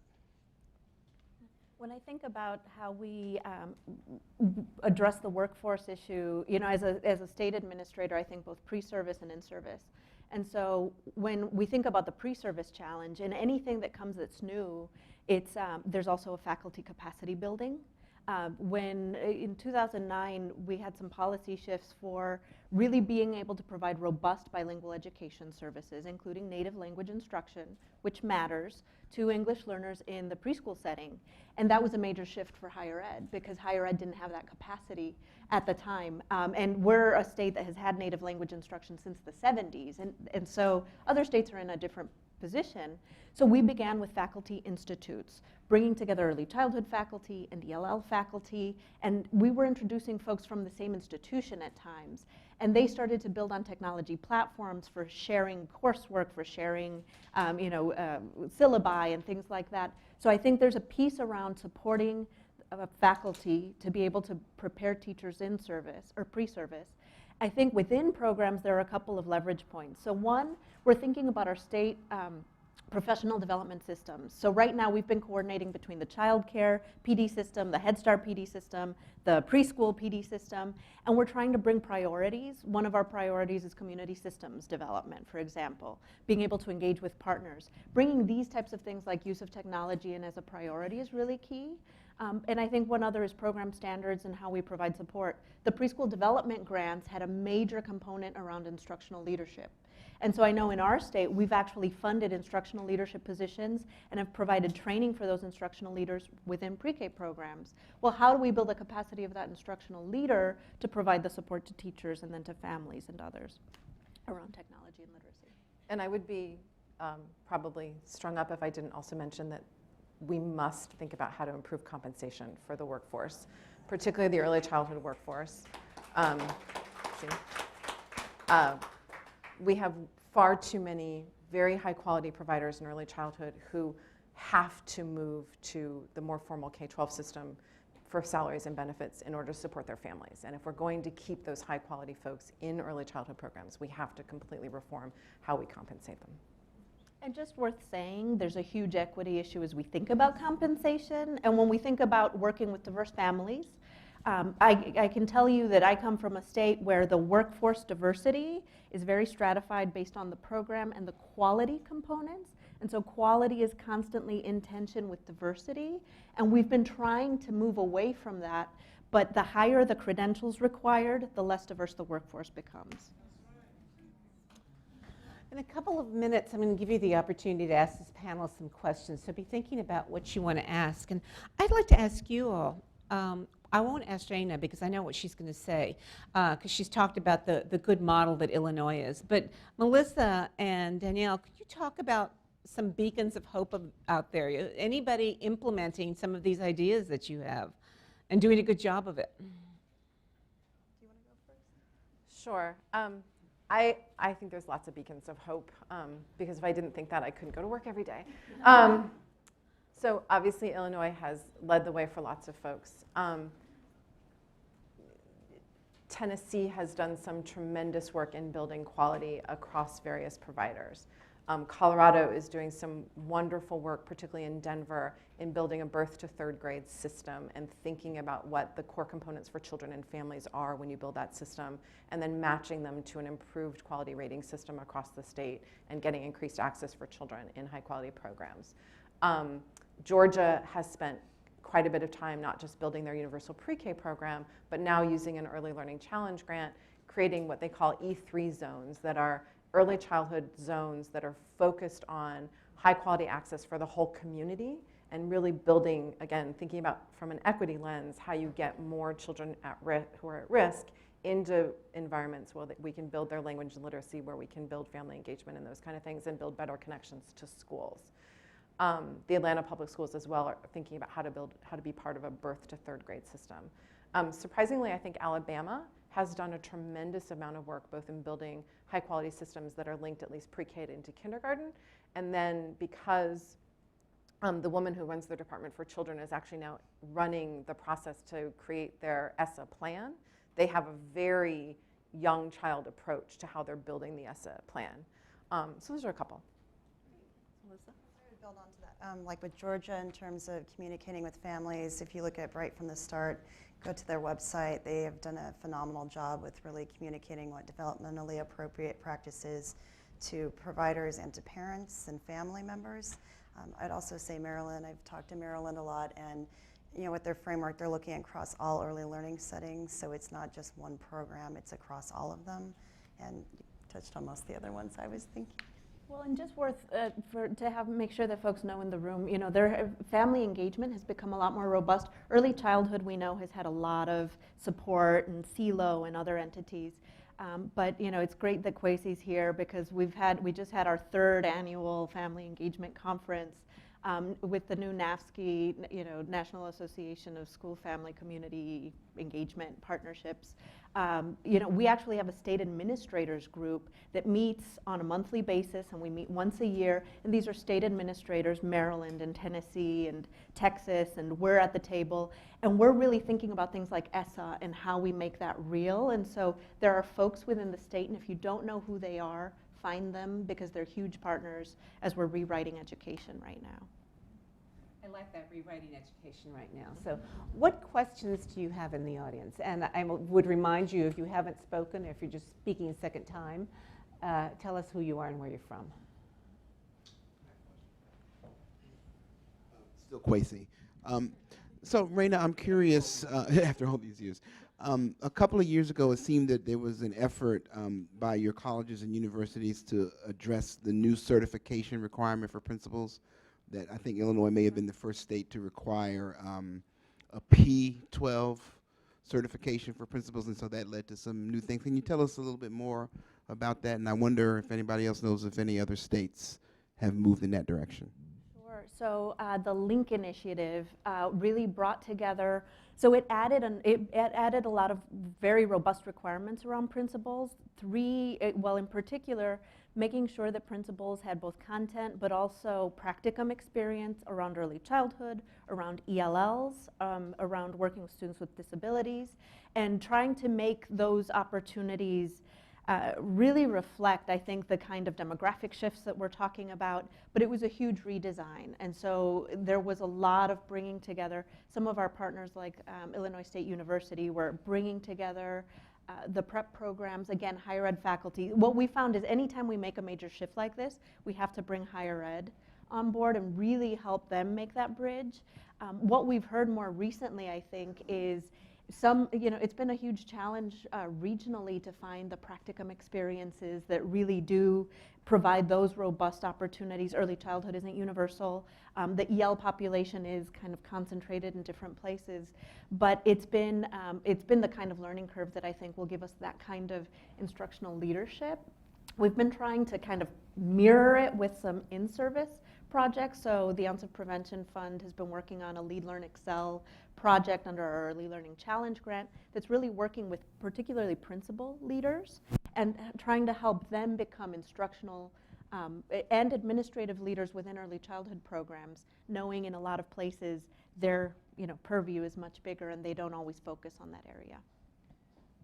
So a couple of things to know. The National Association for Elementary School Principals is engaged in a process to create a curriculum for principals around early childhood, K1, 2, 3, and to build child development knowledge based on some work that's been done in New Jersey and in Minnesota, and I'm sure you know about that. So that's some important work. North Carolina has a birth to 5 certification as well as a pre-K to 5th, I believe, certification. One challenge when those exist is remembering that a lot of hiring decisions are made at the local school level, and that a certification that goes across various grade levels may not be equally balanced in the background information that teachers bring. And so somebody who's a very good 3rd grade teacher who has a pre-K to 5th certification may be an awful pre-K teacher, but his or her certification says it's okay for a principal to move them around, which affects the quality of instruction for our young children. So it's not just about building those certification and licensure systems, it's about, as we've heard, making sure that higher education builds appropriate child development knowledge and how to teach pedagogy of young children into those certification and licensure programs. Thank you. Other questions from the audience? Yes, right here.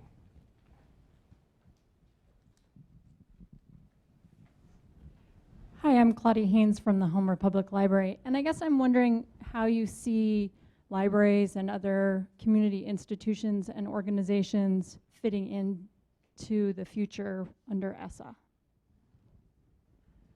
Well, I would just say on our end, there are a couple of really interesting things. So we have our 2nd largest school district in the state began a partnership between the local hospital, the local library, the school district, where at the hospital, parents were given orientation packets to the school district, and they would get a school district onesie if they went to the library to pick up a library card for the baby.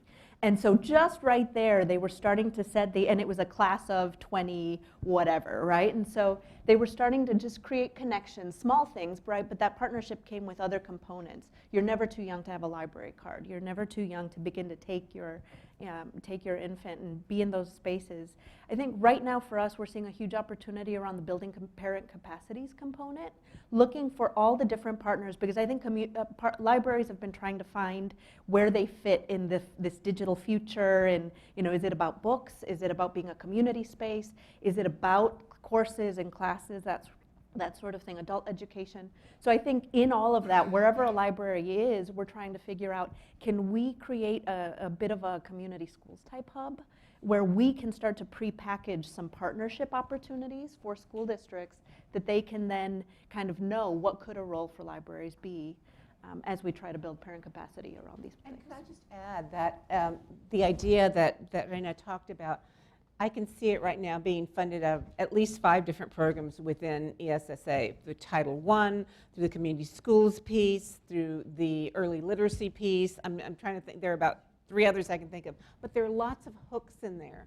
So in a way, it's sort of figuring out where you want to go and then figuring out how you get it done through the law.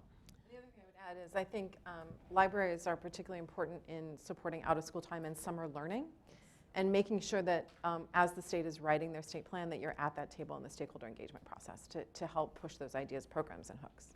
And in a lot of low-income communities, libraries have been digital hubs for families, especially families that don't have access. And so I think libraries might be one of our better partners to really be able to bridge digital and families together. We have time for one more question from the audience.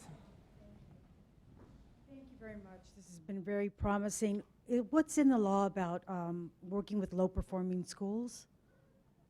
What, if anything, is in the law? So there is a lot.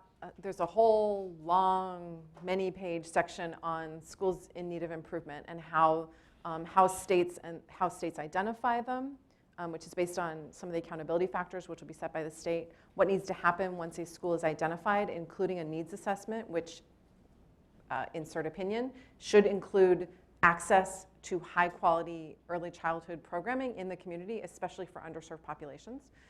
Schools in need of improvement have to come up with a plan. There have to be research-based interventions. There are a number of years. There's lots in there about it, yes. And could I just add that 2 things. One is that the law says the lowest 5% has to be served. Then it also says schools where one of the subgroups is consistently underperforming, they have to be served especially. The piece I would add is each state is going to determine consistently underperforming. Each state is going to determine what the lowest 5% is. That's why it's so important for you all. If you have an idea of how you want those schools and those kids served, you need to go and talk to your SEA, your state education agency, and testify at these hearings. It is really important that your voice be heard in how these ideas are shaped, because they're going to be shaped in maybe 50 different ways depending on the state. And then when schools are actually identified need of improvement and the district chooses the interventions, early childhood could be one of the interventions that's chosen, either reaching out to the community to build transitions and improve quality, or actually doing direct service. Again, the local district will be writing those plans after the state plans are written, and so there'll be another opportunity to have your voice heard in terms of what we can contribute to building high-quality systems for kids. I think that's a really important shift, and it's a leverage point for folks in the room. Early childhood has traditionally either not been really thought of as part of the federal elementary and secondary education framework, or it's a program. And I think right now there's this phenomenal opportunity. Under the last round of the SIG school improvement grants, early childhood was seen as a model for improvement. So you go, if your third graders aren't reading at grade level, maybe you need to start sooner and make sure they have access. And so that's one major shift in thinking this is an improvement strategy. And the second really important piece, as Delia mentioned, is the targeted component. There's a huge opportunity for equity here, but states may not have a lot of experience in building robust systems to address inequity. We tend to focus on low performance. Well, what does that look like when it's about a particular context that certain kids are facing? And that's, I think, one of our biggest challenges right now. You all came here as experts. You were invited as experts, but I wonder if you were coming here, you were thinking about what you wanted to learn from these folks over the next couple of days, today and tomorrow. What was that? So I think the intersection of early literacy, technology, family engagement is fraught for many people.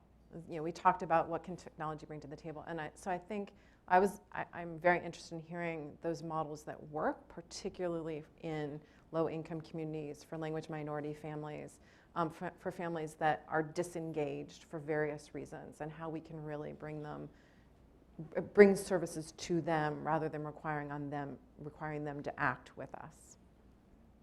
For me, I think the digital piece definitely is was the biggest question mark, because again, that developmentally appropriate piece has always been a concern, and so I've been trying to listen for what is something that we're excited about as an early childhood space, as a family engagement space, knowing family engagement, number one tenet for us is relationship and trust, and so I just don't want the digital piece to get in the way of that.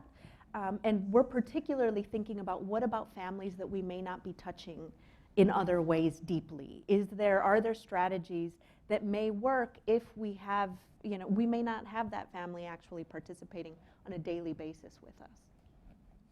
Well, I've been slowly reading through the Institute of Medicine report, Parenting Matters. If you haven't read it, start reading it. It's fantastic. But one of the things they bring up is the role of technology and communication and how we're using technology, and also these gaps we have in research about what works for who, because it's not a one-size-fits-all type thing. It's going to look different with different subgroups. So I'm interested in hearing what's working and in different populations.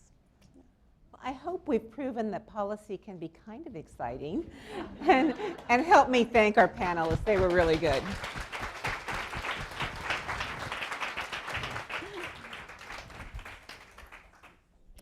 Wasn't that great? And great moderation by Dr. Delia Pampa. Thank you.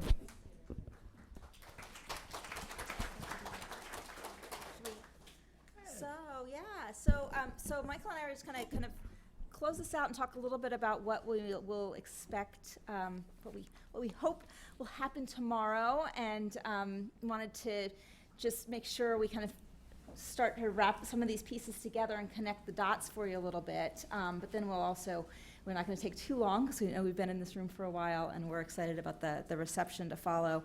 So, but we've front-loaded a lot of information here, right? We've been really trying to give you a sense of, first, that there are, in the partners that you're seeing that are part of this institute with us, that there are a lot of very exciting networks that are being built already that are now starting to even speak to each other and across. We're also seeing that, and we're hoping that you're seeing, that there's some real value in mapping and tracking, that it wasn't until we started putting all of this on that map that came out of this idea from CGI 2 years ago, and from Shayna's, and Shayna did the work on analyzing this, but she also was one of the tech whizzes behind this. So we had a data viz developer, but we also had Shayna working on the coding. Without that, we wouldn't have seen what we have. So I think that we need to kind of put that on the table. And then this really rich discussion about how to leverage some opportunities for scale up if there's that. So we're working across those today to kind of put that into the air. And now tomorrow we want to set up some opportunities for some real conversation and some work. Help us. we are at the point now where we feel like there is a moment to make something bigger out of this, to drive towards those questions that Danielle and Raina and Melissa just asked at the end here. Like, how do we do this well? How do we make sure that this is not about some sort of strange add-on that actually doesn't get to the equity issues we so badly want to address, or that is in fact not appropriate for children and families. So we are excited about the conversation tomorrow. I was going to start the poll everywhere piece, Michael, but I want to see what I've said you enough. might I mean, want to find your network. Yes. Find your ally. This is really about an act of human discovery and human relationship building. There's lots of knowledge in the room, and we're trying to distill it and offer some of it in bite-sized pieces through conversations, through great action guides. You'll get into some of this tomorrow in terms of some new frameworks that we're providing to you. But it really is intended for the beginning of a conversation, but expanding the conversation into an action framework. So here's a poll. Exactly. Okay. So what we wanted to do for the end here, to really kind of take the temperature of the room a little bit and to set up tomorrow so that it's most useful. Oh yeah, the temperature's been all over the place. It's sort of like where the field is, up and down and over. Yes, sorry about that. On behalf of New America, I will say we haven't quite figured. We moved in here 8 months ago. We haven't quite figured out our air conditioning system yet. It's 160 degrees outside. That might have something to do with it. Okay, but on another kind of taking the climate temperature of the room note, we wanted to use some new technology to get a sense of where we still might sense that the biggest challenges lie, so that we can make sure we're tackling those issues head on tomorrow when we have our first breakout session. And this is also because about 60 of you responded to the survey that we gave earlier, and now we want to get everybody in the room into the mix. That's right. So you, in front of you, at every table, there is a guide to how to do this. It says poll everyone. Everybody has a table number. And on that table number, there is a poll everywhere line. And sorry, and Deborah's got a question. It's right, that's what I was just about to show. So on every table, there's a card. Your table card. Thank you. Thank you, Deborah. So on that, you'll see the Wi-Fi code if you'd like to get in. You could also do this just using your regular cell phone plan. You don't have to be on Wi-Fi to do this, okay? And if you're just using your cell phone, and if you will first do this, text, to get started, this really won't take long, I promise. Just text. Most of you, it won't take long. Go in as if you're going to text your friend, your husband, whoever, but open a new message and text to 22333, and put the subject, or the words that you're texting will be New America, all one word. Just string it together. And I have a question from Michael.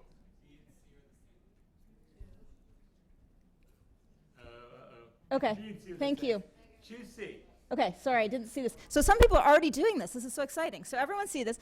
So once you've gotten in, then you'll be able to answer this question. And I'm going to read this out, and I'm also going to show you the one little problem that Michael just found for us, which is great.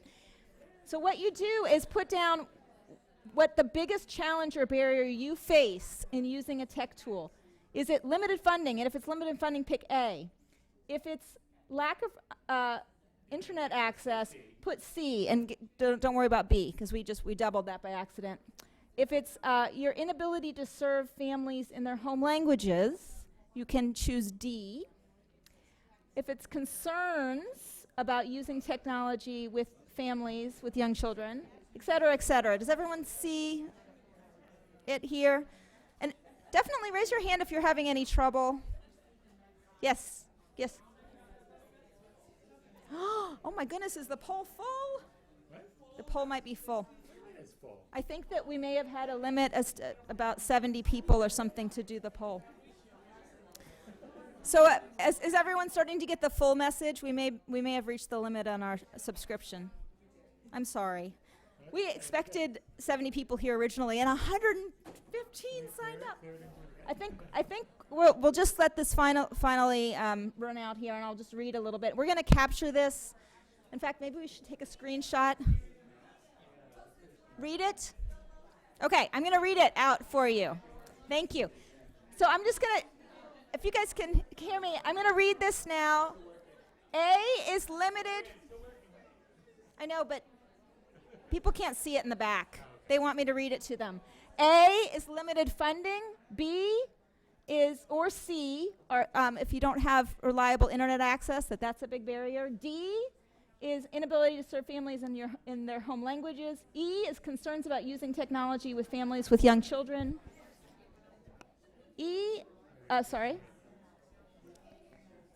F, can you guys hear me okay? Yeah, F is limited motivation from stakeholders to change ways of doing things. G is high turnover of program staff. H, for lack of interest or support or lack of interest or involvement from families. I, concerns over scalability.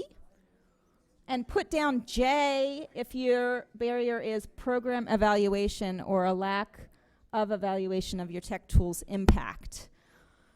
So we have lots of options up there for you. So I'm sorry for those who got a full message, and maybe we'll try to fix that before tomorrow. We're going to use this at the end of the day tomorrow as well.